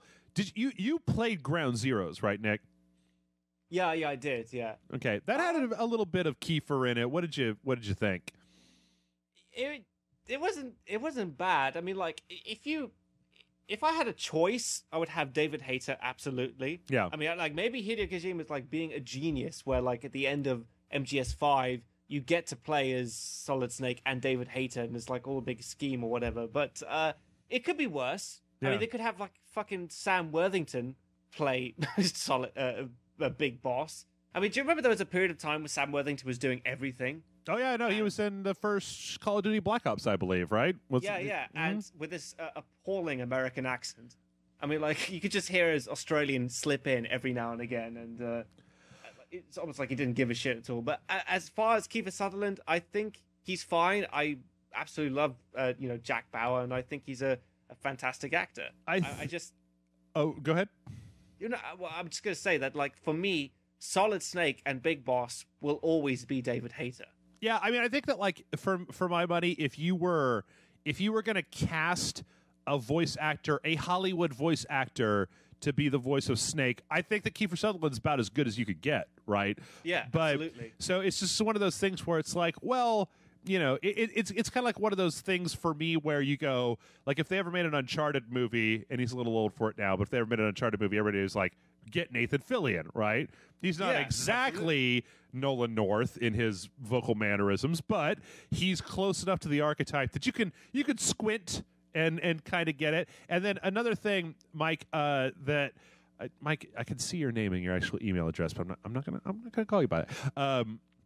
I actually, in some of those reviews that I was talking about earlier that I read, some people had said that it seems like they've actually cut down the number of lines. It's a very stoic performance, and that a lot of the game is basically that the game is so focused on gameplay and not as focused on cutscenes that there's just not as much dialogue for Big Boss in this game. That, you're out in the world, you're out wandering around these giant areas, you're calling in strikes, you're calling in D-Dog and, D-Horse and D-Llama or D-Cat or whatever D-Pussy was coming in.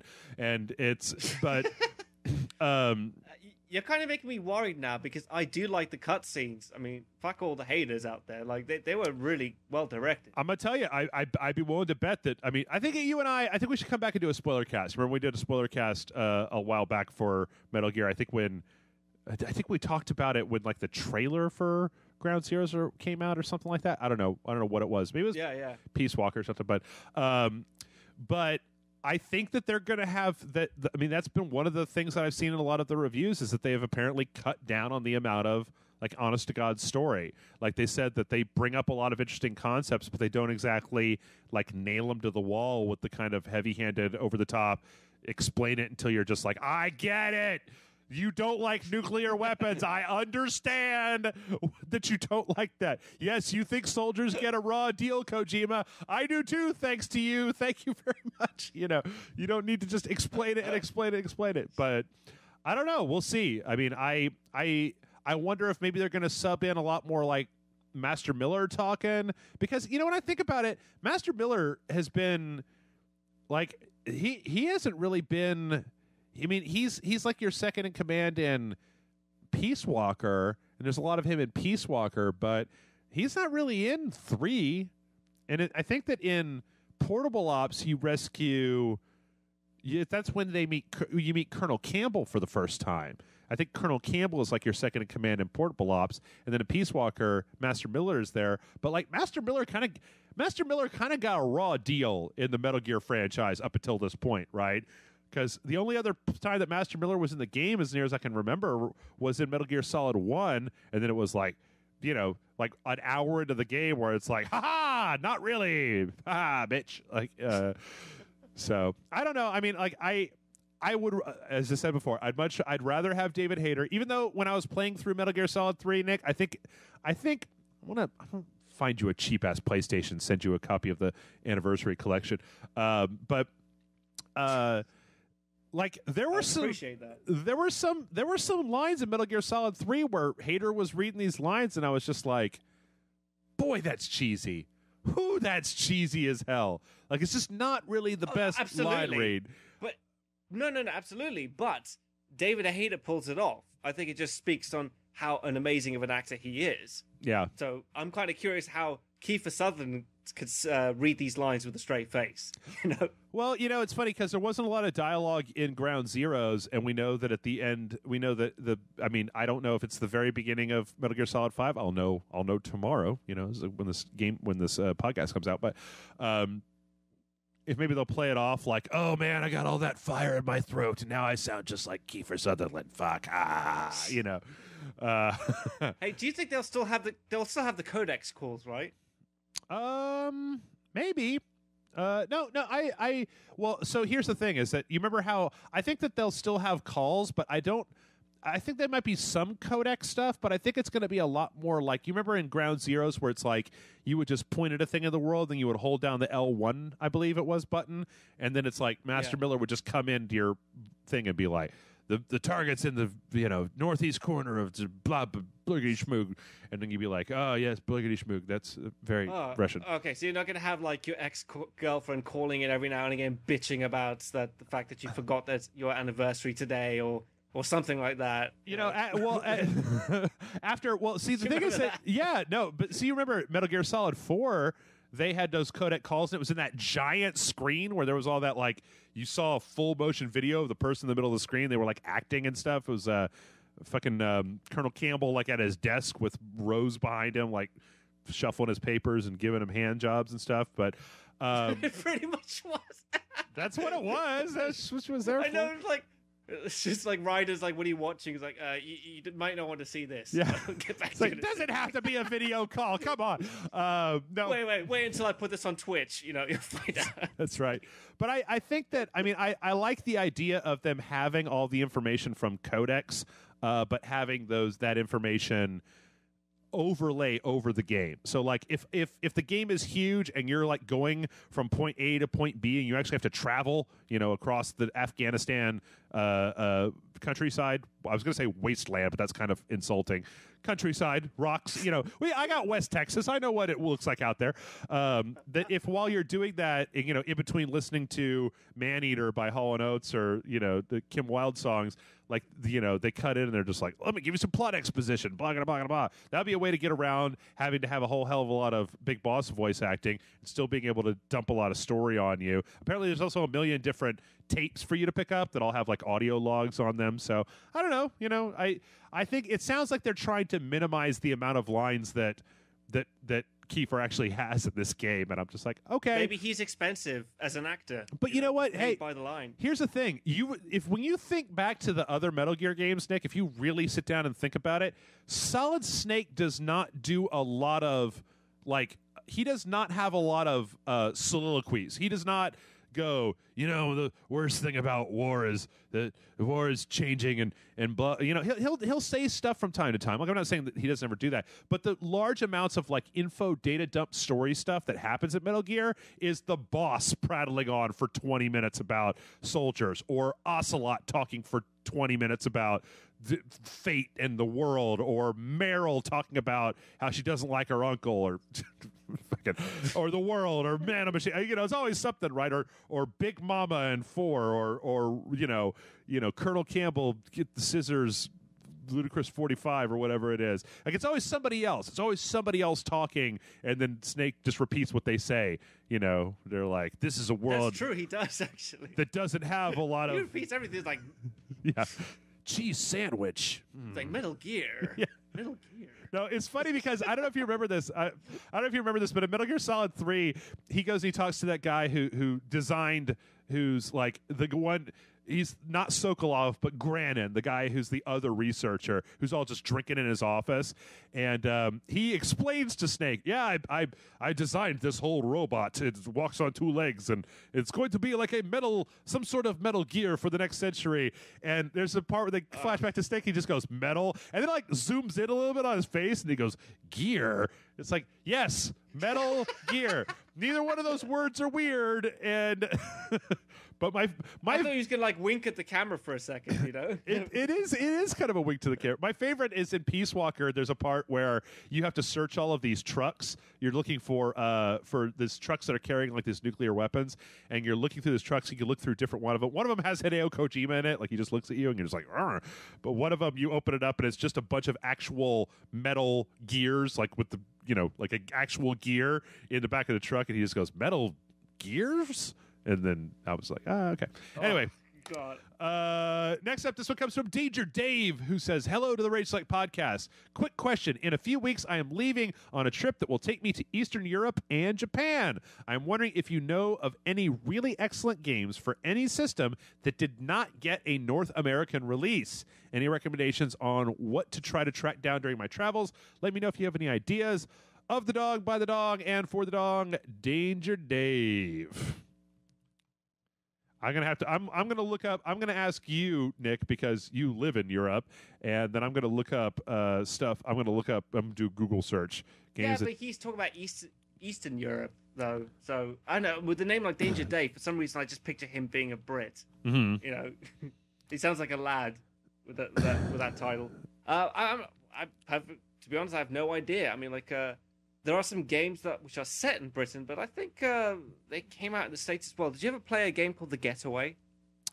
Yes, I did, because that came out in the US. Yeah, yeah. Okay, sure. Right. That was like a Grand Theft Auto game, but set in London. So, no idea. Can't think of one.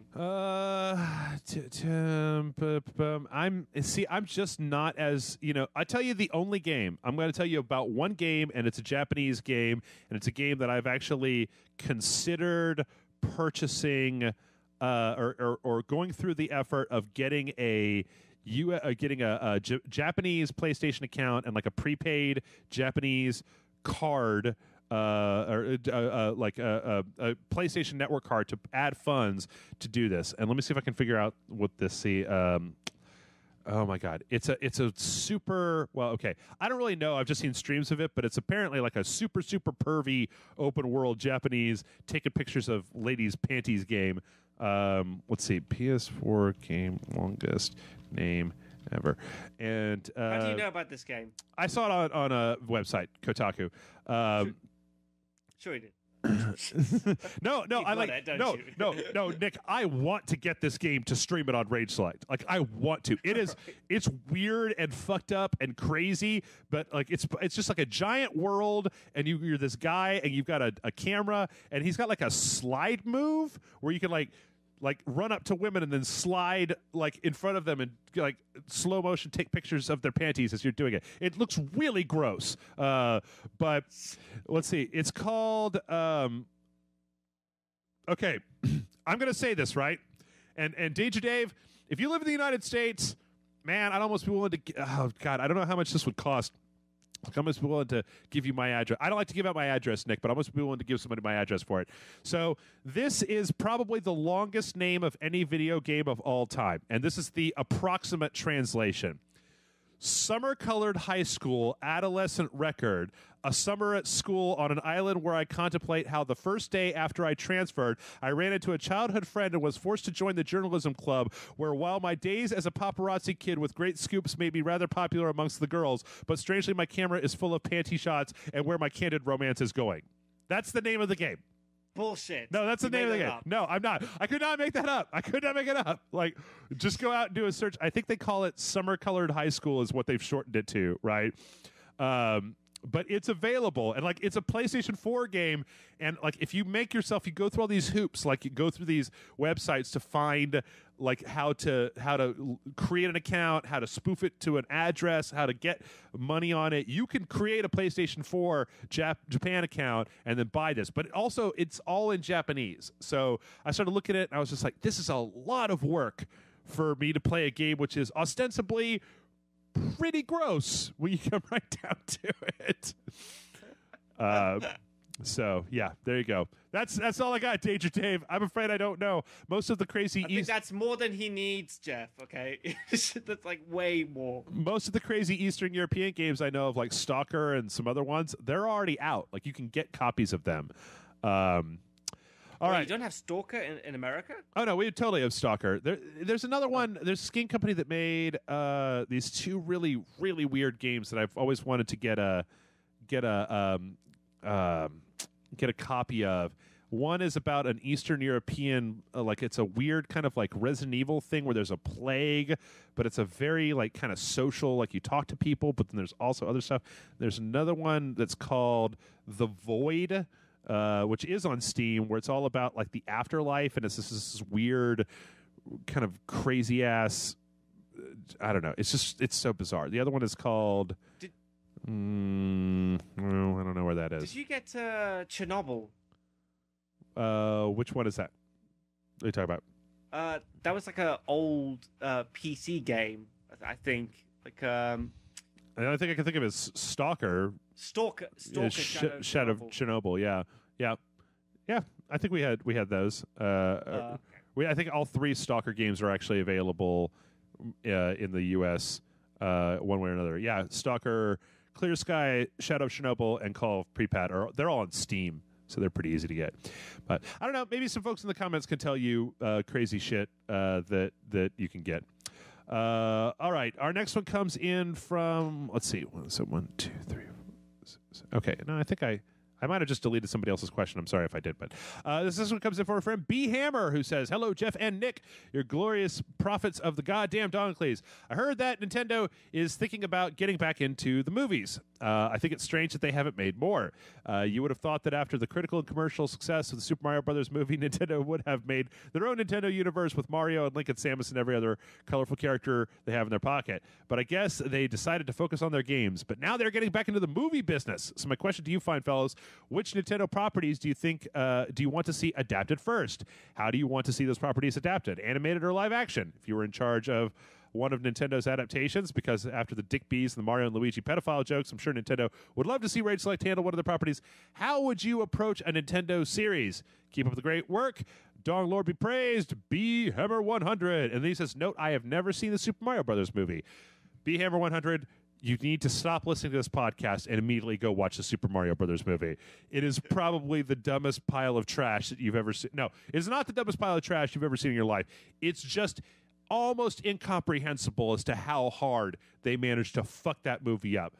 Dennis Hopper is King Koopa.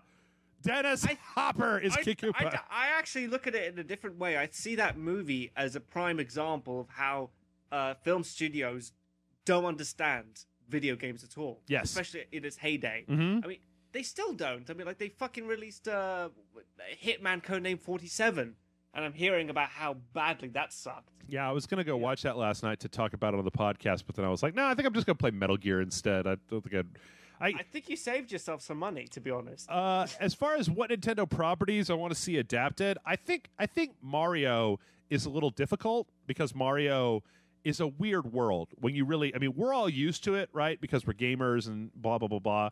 I think that you could maybe make like an animated, like a CGI maybe Mario movie that might make sense because it's very colorful and, you know, maybe skew it a little bit younger so that children can just be like, yay, it's Mario, woo. I honestly would love to see a live action Zelda movie.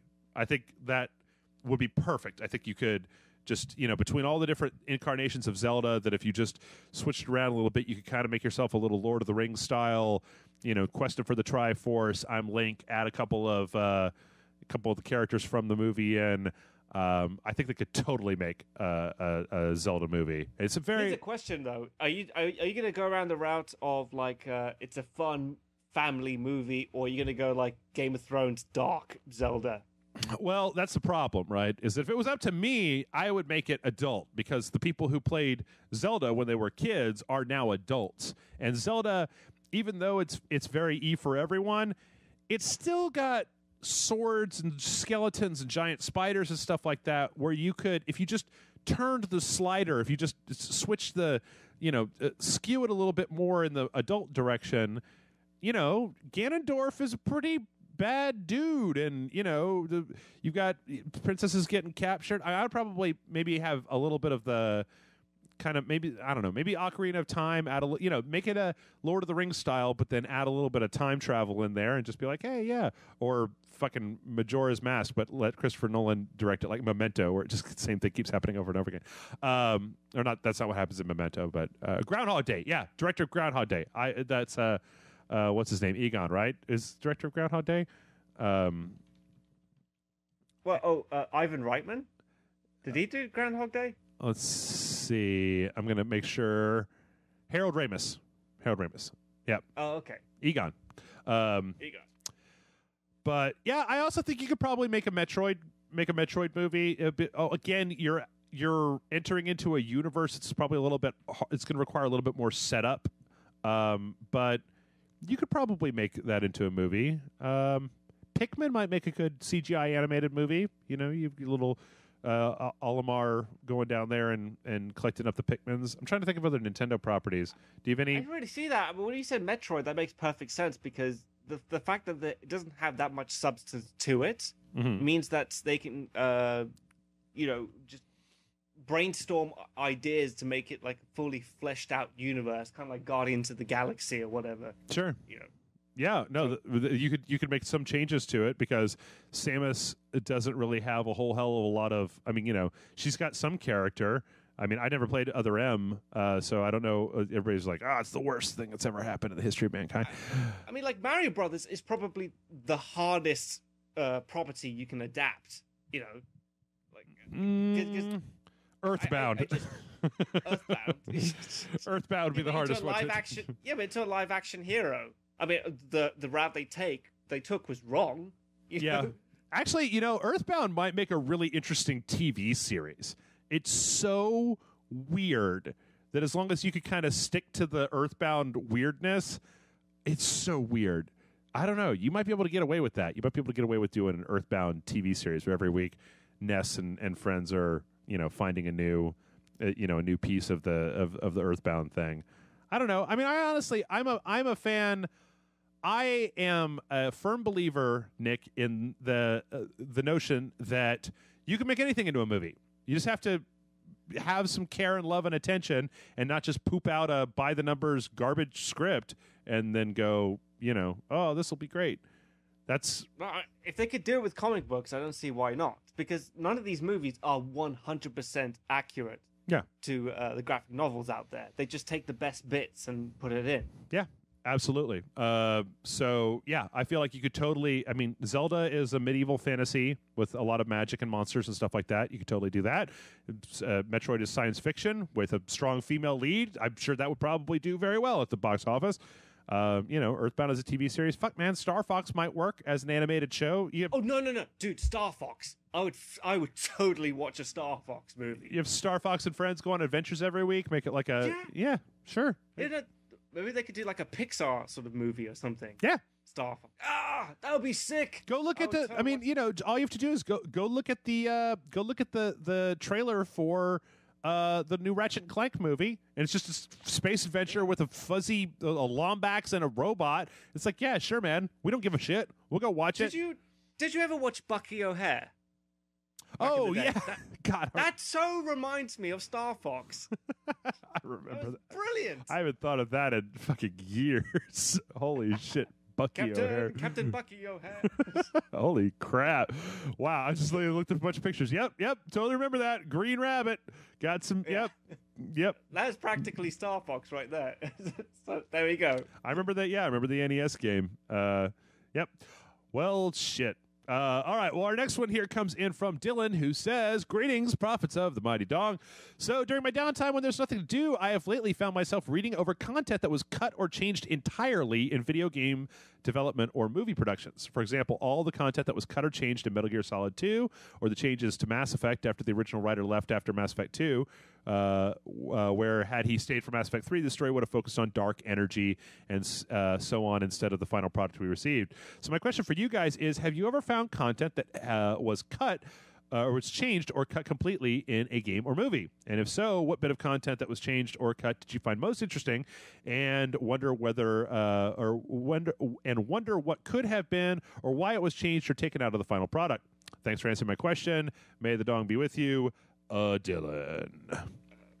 Shame he mentioned the Metal Gear Solid thing, because that was going to be my answer. I mean, did you read about this? Which one? In 2? When they changed the ending for 2. No, they didn't change the ending. They were having a story point in number 2 where that Star is dying in Tali's like home galaxy or whatever.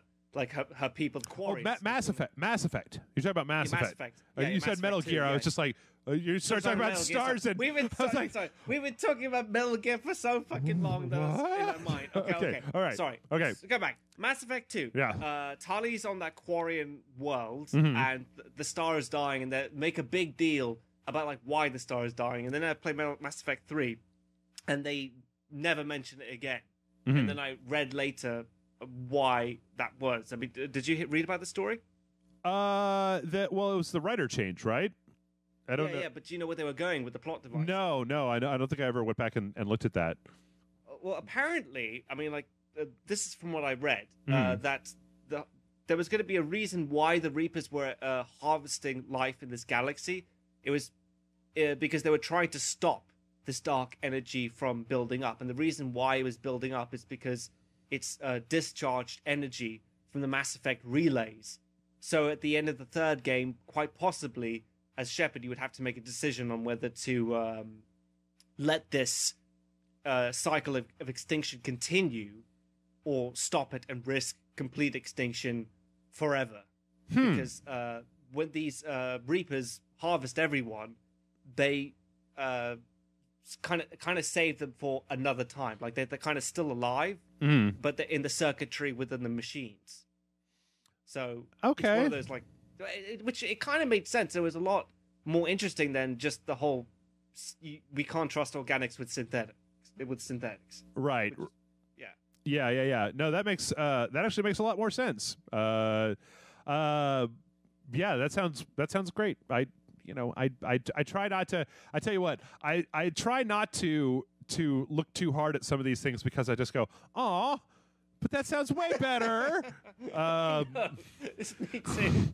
There's I could say that I was actually looking yesterday. I was looking at the Metal Gear wiki because I'm just, like, again, trying to get the stuff together. I found out there was a cut character from Metal Gear Solid 4 called Adam that was like this super soldier or something like that. I was looking at some of the cut content there, but probably, and I know this is really no surprise to anybody, my favorite piece of cut content that I know about is after Dark Souls was fully out, they went in and they crawled through all of the game stuff, because you know that it's a lot of times it's more difficult to take assets out of a game than it is just to leave them in and deactivate them.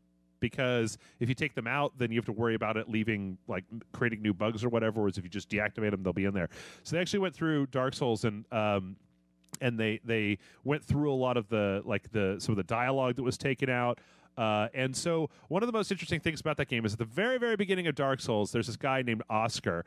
And Oscar is like this dude. He gets you out of your cell at the very beginning of the game. And then he's in this room, and this boulder comes down and smashes a wall, and he's, like, critically injured.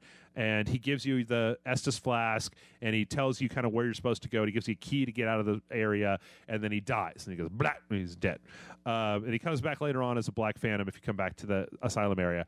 Well, apparently, in the original version of Dark Souls, he was supposed to be like your buddy that was kind of like every so often you would run into him in the course of the story of Dark Souls, where he would help you out, and it would just be like this whole thing where it's like, yay, we're the chosen undead, we're doing this thing. But then when it gets to the very end of the game, after you beat the last boss, he would confront you about what you're going to do, whether you're going to let the fire of the world go out or whether you're going to rekindle the fire. And no matter what you said to him, he would take the opposite stance. Then you would have a final fight with this guy who had been like your friend, and he was with you, and he was like your comrade over the entire course of the game. And at the very end, you basically have to have a fight to the death. And I was like, oh, that's pretty cool.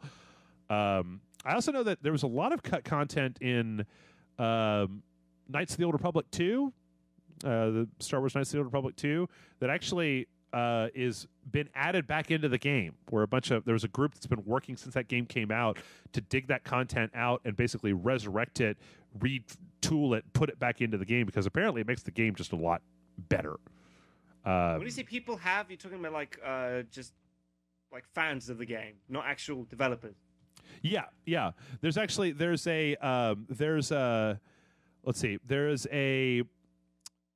on Steam right now, there's a project. So Knights of the Old Republic 2 on Steam, we reported on this a few weeks ago, has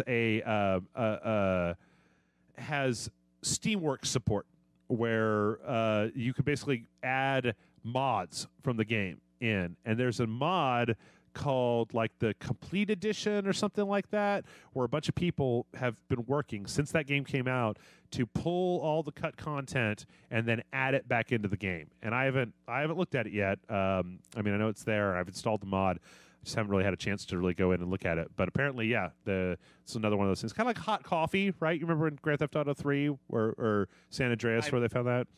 Yeah, no, I read the articles and never actually did it. Yeah. Well, it wasn't really like super, that was one of those things where, you look at what the content was, right? You're just like, I don't really need that. You're like, oh, okay. Well, I'll probably get bored of it within 5 minutes. So yeah. Yeah. So, but other than that, yeah, I don't know. It's weird how not a crap ton of that cut content. A lot of times that stuff just doesn't make it out. Looks like there's a whole website here called the Cutting Room Floor that is devoted to nothing but cut content. So you check that out. Let's see. The next one comes in from Victor, who says, "Dear Jeff and Nick, many games I have played over my lifetime are ones where I did not play all the way to the end. Sometimes I didn't find the story or gameplay particularly interesting, only to regret my purchase. Sometimes I may have been distracted by something newer. That said, I have played some games through multiple times, like MGS 3. Wow, it's an MGS heavy week. I didn't do this. More often than not, it's the former and not the latter. I find myself doing this with books. Which games have you only played partway through because you could not get invested in the story? Keep doing what you're doing, Victor." That's a good question. I could say... you meaning like games that we have that we keep replaying but we never finish? To the end. Yeah. Stuff that you get started on, but then you never actually get all the way to the end of. I don't know, dude. Like, I plow through games. Like, even if it's one that I'm not particularly 100% interested in, if I've bought it, if I spent money on it, I will force myself to finish it. Yeah, I've been during the summer drought. I haven't been super great about that. Like, I really wanted to sit down. I think for me, the things that I really want to play that I don't get a chance to play are longer games. Like, I really had to force myself back into Dragon Age Inquisition, and before before the year is out, I'm really going to have to force myself to go back and finish The Witcher 3 because I was going to say that. Yeah. I still haven't. Actually, I'll be honest with you. When I first got The Witcher 2, I had it for like 2 years or something, and I never finished it. I could never get past Act 1, and it was simply because I did not know what the fuck was going on in that game. Yeah, and it wasn't until like The Witcher 3 was coming out and my brother was pestering me that I kind of forced myself. Best advice I ever got was to finish The Witcher 2 because it makes Witcher 3 so much easier knowing what was going on. Oh yeah, absolutely. Yeah. I mean, I could say that there's been a lot. I mean, there have been an awful lot of games during the summer that I have not finished. Yeah. Wait, can I change my answer? Alan Wake. Sure. I've bought that game. I have never finished it. I haven't finished it either. I've started it a few times, but I've never actually finished it. There's a lot of games that I end up not beating. At this point, I've really just gotten to a point where, I mean, it used to be that I had a lot of time to try to do this, but what happens is that I feel like, like last year at Christmas, Dragon Age really put me to the test because I wasn't super into that game. Like, I just wasn't. I don't know what it was. I think it was the gameplay more than anything else. I just wasn't really into it. And I finally crunched through it. But, during this year, like I'm scrolling down the list of games that we played. During this year, there's been plenty of games where I've just been like, if it's not interesting to me, if it's not doing anything for me, I really just don't want to sit there and force myself through a really shitty or not even really shitty, but just something that's boring. Like, it's one of the cardinal sins that I have. I'm even fine with bad games. Bad games at least can give you something to complain about on the air, right? But games that just end up going like, it's just what it is. It's just. I mean, I think we've all played games which are terrible, have terrible gameplay, but as long as the story is good, that's what gets me through. Like I've played Alpha Protocol. That's a really shitty, buggy game. But I finished it all the way to the end because I thought it was quite interesting with what was going on. Yeah, all of the Obsidian games. I mean, Pillars of Eternity came out earlier this year. I would love to be able to finish Pillars of Eternity. I mean, that's a Obsidian game, and they just came out with an expansion for it. And it's just with those big RPGs, I just have a hard time. You know what? It may be different now because Nick, I've kind of like put Facebook on hold. Like I don't look at Facebook at really much at all anymore. I got real pissed off. I stopped looking at Facebook. I'm just like, fuck Facebook. So I'm not smoking, and I'm not really looking at Facebook as much. So it's like they're not linked, are they?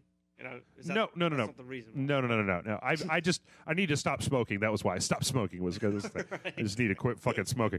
But so I've actually found myself with a lot more time and a lot fewer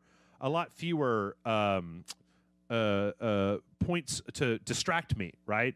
Is I don't have Facebook to distract me. So like I played Metal Gear Solid 3 like yesterday and the day before and just like ran through it like 8 hours a day because I'm not stopping to take smoke breaks or looking at my phone or, you know, any of that stuff. It's like I'm just concentrating on this one thing. So maybe I can get back into the habit. But it's also been, I feel like, you know, I feel this year from January up until from January, there was some stuff in January that was kind of interesting.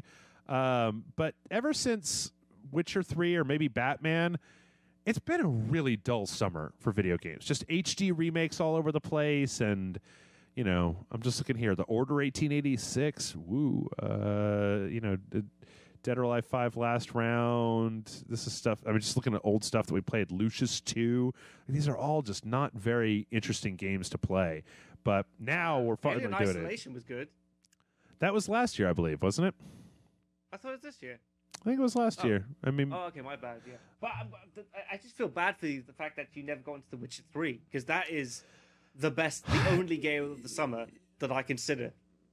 You know, I'm gonna try. I like the thing is, and it may be the sort of thing where I need to just go back. I need to find a time when I have like nothing to do and maybe just go and mainline the main quest. Just go through the game and just concentrate on the main quest and not try to do any of the side stuff. You won't be able to do that. Oh, impossible, because you got to level up. Oh. I mean, like they got this system where like the next quest could be like level 12 and you're at level 8. Oh yeah, so you yeah. got to do a few side quests to level up. Yeah, that's not hard. It's just I just there's a lot of like getting lost in these side quests when I'm just like, okay, all right, whatever. I don't care really anymore. Just like the amount of work that fucking Geralt does is like there should be a whole like team of Witchers doing this shit. This is one man solving every problem in the entire world. It's like, come on. You know, at least he's getting paid for it. I fucking hate those other video games where like people just ask you to do stuff for them as a favor and you just do it. Yeah. I mean, at least here you could like haggle with a dirt poor peasant for like more than 20 gold coins. Give me all of your goats. All of your goats. All right, this next one comes in from Cortovos, who says, "Dearest Masters of Rage, greetings from Belgium. Yesterday I saw the movie Highlander for the first time. A little goofy at times, nice, but a great movie overall. Snuck across this movie from my 2C/read/listen/play list. Despite my best efforts, this list continues to grow daily. So my question is, do you have a similar list? And if so, what are the most prominent movies, books, albums, or games on it? And do you ever see yourself completing it? Keep raging on, Cortovos." I'd just like to say for the beginning of this answer, I know that I will never do all the things on my list. There is, even if I was unemployed, I would not be able to get the things on my list done. Wait.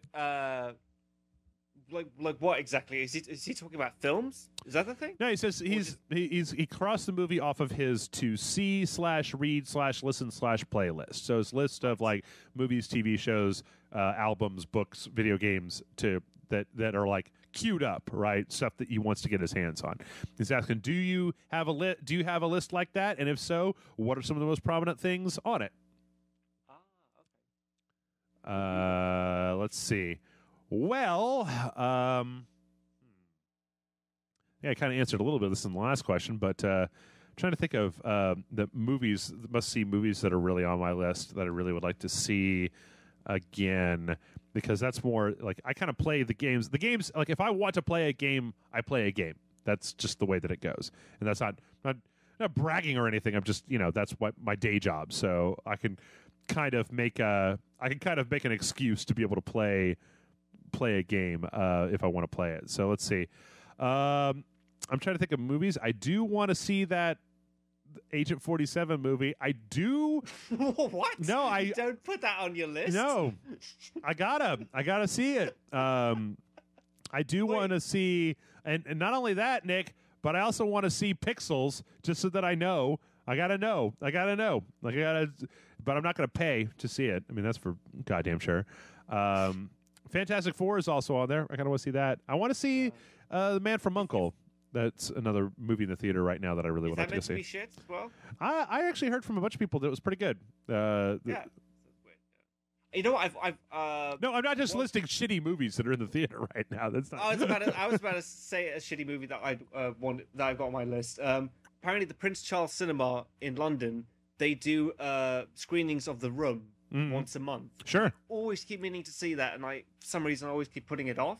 But it just sounds like a blast to go. Because every time I check the tickets, it's always sold out. I mean, like, it's been going on for a couple of years now, and people are still meeting up every month just to watch that shitty movie. So, have you never seen The Room? No. I always wanted to watch it in the cinema. I never wanted to watch it before going. I've seen so many clips of it. That's the thing. So I can quote lines from the movie. Mm-hmm. I mean, I know exactly what happens and why it's shit and all of that, but. No, I mean, like the worst bad movie I saw was Troll 2. Yeah, like I thought that was great, and this is not a shit movie, but did you ever watch Monster Squad? Of course, I've seen Monster Squad. I love that movie. Wolfman's got nards, Yeah. It's so rare for me to find other people who've actually seen that movie and can quote it with me. But that is one of the movies that I've always wanted to see in the cinema with a bunch of fans. Huh. That's I think when you meet someone who's also seen it and loves it as much as you do, you have like a bond straight away. It's like Wolfman's got nards. Yep. I'm trying to think of TV. I've been meaning for years. I've been meaning to watch Justified. That's one of those kind of ones that's kind of on the list. I've also been hearing a lot of good stuff about Steven Universe, which I think I might need to look at some point. I was enjoying Mr. Robot until they took it away from me, and so now Mr. Robot can kind of go fuck itself. I don't know, any TV that you're big on that you haven't, any big TV show that's on your list? I gotta say, I've never watched The Walking Dead. I'm waiting for it to be done because I don't want to, I just want to run through it. It's brilliant, but I just watched Fear the Walking Dead last night. It's fucking awful. Oh, is it? Yeah. I mean, it's just like the worst. The mother is like the worst actress I've ever seen. Mm-hmm. Her expression from when she sees a zombie is exactly the same for when the dishes weren't done that day by her husband or something. It's just completely straight. And I'm reading all the comments saying, this is absolutely deep. Like, they're really enriching these characters. I'm like, there's nothing going on with these characters. They're the most boring-ass people I've ever seen. Okay. Well, I don't know. You could be right. Okay, but you would like it. I mean, not this new piece of shit. I'm talking about the original Walking Dead. I think it's right up your street. Well, it's been really good because I have refrained from watching it, and by doing so, whenever it comes out and everybody goes on Facebook to spoil it, I don't know what they're talking about. So they're like, oh, man, I can't believe that Bill got his head chopped off with the weed whacker when that one zombie turned into a laser monster from the future. And I'm just like... Is that why you're not on Facebook anymore? No. No, I'm You not. know what? Some dickhead spoiled a key moment in Game of Thrones for me. I'm not going to say what it is, but like literally, I'm going on Facebook, timeline, first fucking comment was... just this guy's dead. I'm like, you son of a bitch. It wasn't like a long explanation of like what he thought about that episode, but just like that one sentence, like this guy died. Yeah, no, dickhead. I quit Facebook because I've I'll be honest, Nick, I've actually been feeling very good recently. And I think it's because it's not like Facebook is just a nightmare hellscape to me. It's like an emotional roller coaster that I'm just not ready for because everything has the same level of importance. It doesn't matter whether it's like, you know, a bomb exploded in China, or like, look at this kitten, or Joss Whedon is a misogynist, or somebody got shot by the cops, or it's every level, everything is screaming and yelling, and it's the most important thing, and it's the most important thing all the time. And I'll be honest, if this makes me a pussy, that's fine. I will be Vagina's Maximus in the Mad Max universe, is that I can't take that level of emotional engagement anymore. It's just like, this is the worst, and here's why it's the worst, and it's always the worst, and it's never, can't do anything about it. And then I'm just bummed for a day. I'm going through all these mental gymnastics trying to disengage from the news, and I was just like, you know what? I just need to go back to like the way it was before Facebook for a little while, and just be like, there is no Facebook, only Zool.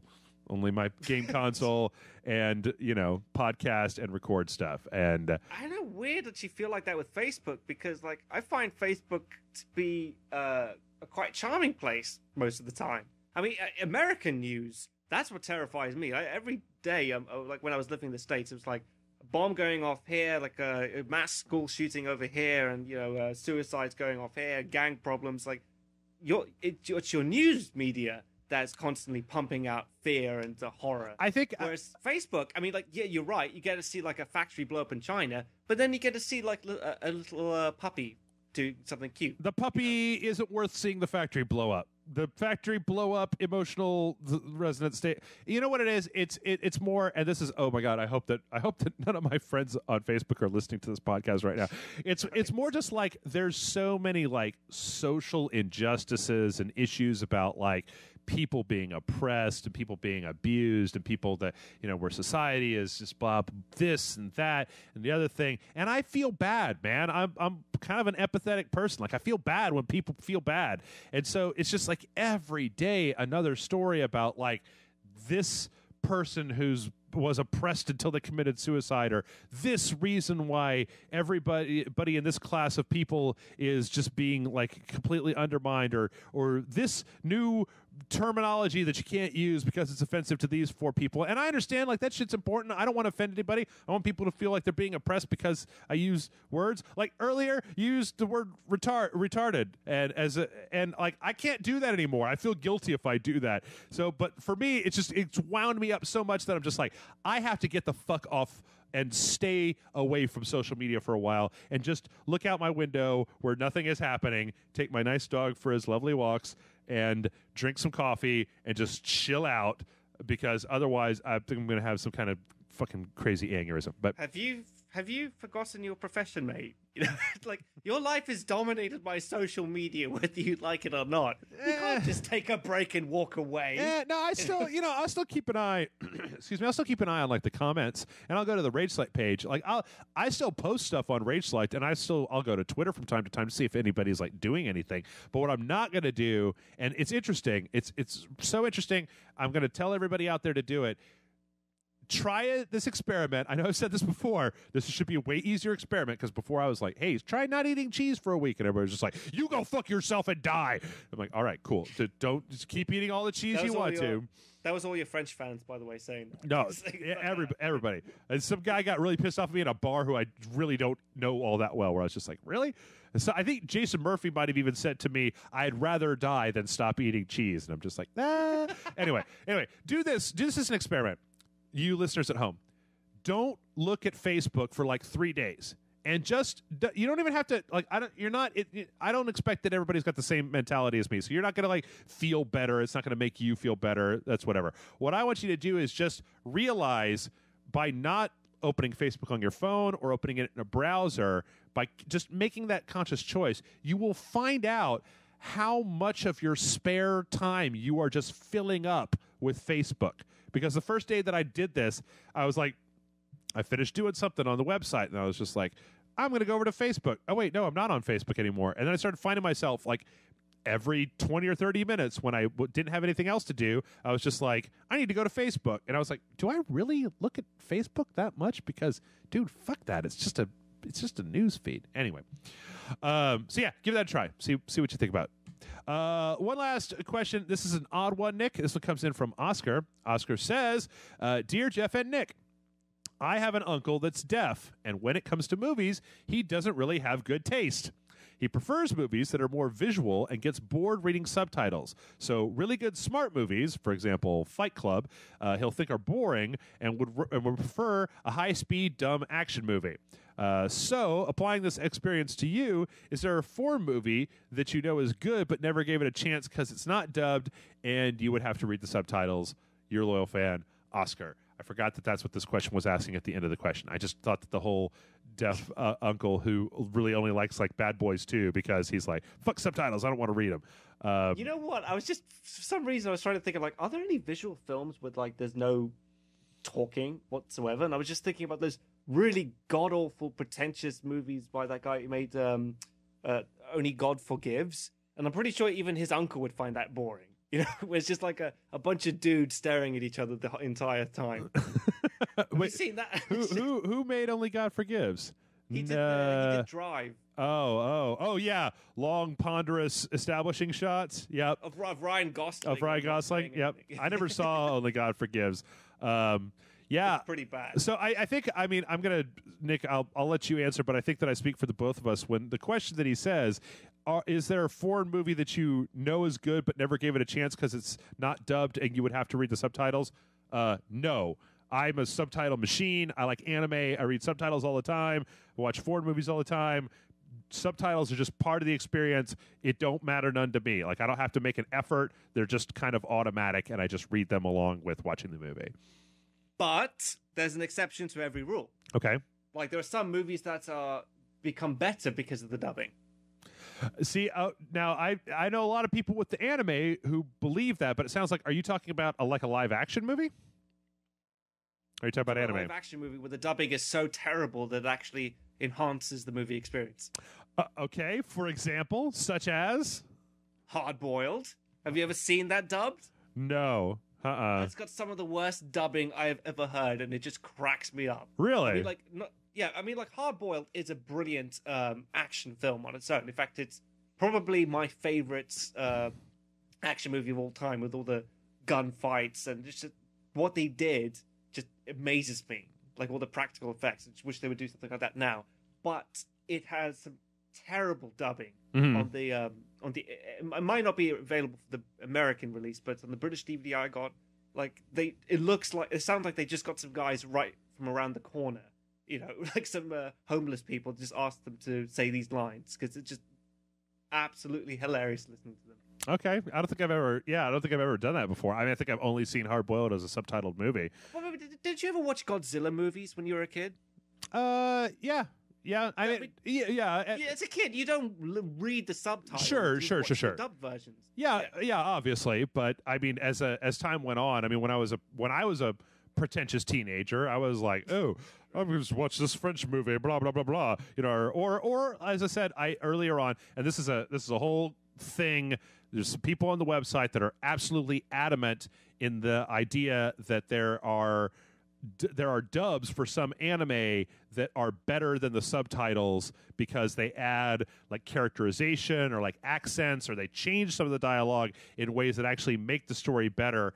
I'm sure that might be the case. I just really prefer to watch. It was weird, Nick, because for most of my life, like, you talk to anime people about subtitles, and you're just like, yeah, because the dubbing is kind of shit, or it was kind of shit for a long time. So you're like, no, you just watch it with the original subtitles, and you just read the subtitles. Boom, you're good to go. And then it's like, one day I was talking about this on a show, and I was like, yeah, subtitles, yay, dubbing, go fuck yourself. And like, there was like 2 or 3 people that were really adamant, like, I can't believe that you are so biased that you wouldn't give this dub a chance. And it was just like, well, I don't want to. I like to read the subtitles. Like, you don't even know what you're missing. This movie's 10 times better if you watch it dubbed. And I was just like, I can imagine you like, have things changed? All of a sudden it used to be cool to bitch on well, dubbing. No, it was more just like, I can't believe that you're so adamant that I have to that you're saying it so much better. You can't believe that I would be so stupid as to watch it with subtitles of a translation of the original voice cast and stuff like that, where I'm just like, in fact, there was a part of me earlier, to bring it all the way back, Nick, that was thinking about seeing if Metal Gear Solid 5 has the option to turn on the Japanese and do subtitles. No, dude, that you'd kill yourself. What? Like, I could not do that. Why? Because it goes on for fucking ages and you're playing the game as well. Oh yeah, that's true. You'd have to, like, while they're radioing you, you'd have to, like, stop. Stop walking back. I got it. Read all the subtitles. Yeah. Okay, You sit there like, okay, go ahead. I didn't actually think about that. You make a very good point, Nick. Yeah. So, but no, for the most part, I've never shied away from a foreign movie because of subtitles. I mean, for the most part, it's just what it is. So, have you? I mean, I speak for myself, but have you ever, like, been watching a foreign movie and just been like, fuck this movie, I don't want to read? Nah, dude, I'm a proper film buff, and I live in England, and I've been traveling around Europe quite a bit, and I'm used to watching some fantastic movies, that aren't English originally, so, like, whether it be Italian or French. So it doesn't faze me at all. It actually, I find it quite weird, like when I started going to America, and I made a lot of American friends who had never watched a subtitled movie ever. Yeah, that was when that surprised me. Yeah, because they were just cutting out all these fantastic movies, like Rec, for example. Mm-hmm. I mean, like, they missed out the opportunity to see that fantastic movie unless they watched the crappy Quarantine remake. Right. Yeah. No, but it's not the same experience. Yeah, I never have. I could say, I remember speaking, to bring it back around to another thing we're talking about, I think that Stalker, which I haven't seen in 10 years, but the Russian movie Stalker, that's like 3.5 hours long, and it's just people walking around talking for 3.5 hours, that one put me to the test. That would put me to the test, where I'm just like, oh my Jesus God, it's been like 2.5 hours, and there's no action in this entire movie. It's literally like 3 guys walking around a bunch of ruins in a jungle, and there's some shit that happens, talking about, like, what does life mean, and it's a Russian movie, for fuck's sake. It's a good movie, but wow, it will put you to your subtitle test, because you're just like, and I've never, actually, you know what? I've never watched the original Solaris movie, and that might be because of, I think it was directed by the same guy, the 1972 Solaris. I think it was directed by the same guy. Or was it directed by the same guy who did? Yeah, Tarkovsky, who did he do Stalker? Sour Grape, blah, blah, blah, blah. I can't tell. Sacrifice? Yeah, Stalker. Yeah, screenplay, or at least the writer of Stalker. Anyway, no. We're done. That's it. End of show. Nick, people, I know that the fans are going to be like super, they're just like, but what is Nick doing outside of playing Metal Gear? Where can they go, and what can they do to see what Nick is doing outside of playing Metal Gear Solid? Okay, well, you can check me out on historybuffs_ on Twitter, or you can check me out on historybuffs London on Facebook. Or you could just type in History Buffs on YouTube, and I'm the first one. So, you see a cartoon picture of me in a blue sweater and blonde hair. Yeah. Check that out. So I've got The Last Samurai coming out. Should be up this weekend. And the following episode will be my favorite historical inspirations behind Game of Thrones. Ooh. So that's going to be a big, big video. So sounds saucy. It'll be out in 2 weeks. So until then, thanks a lot for the plug, Jeff. Yeah.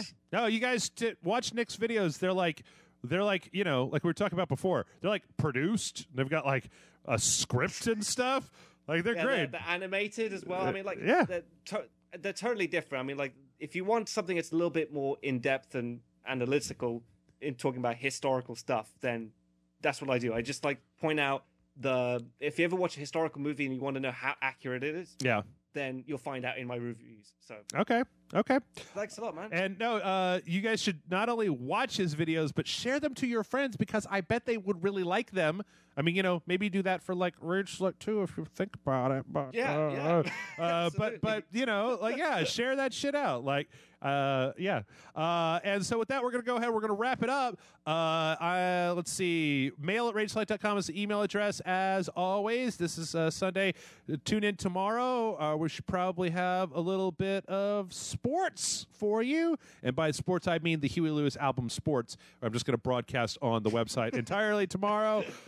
With that, we're going to wrap it up. And Nick, if you want to stick around, let's talk about Metal Gear for another 12 hours. So right, Fade that, bring in the music. We're going to talk about Metal Gear. Just no filters. We can go.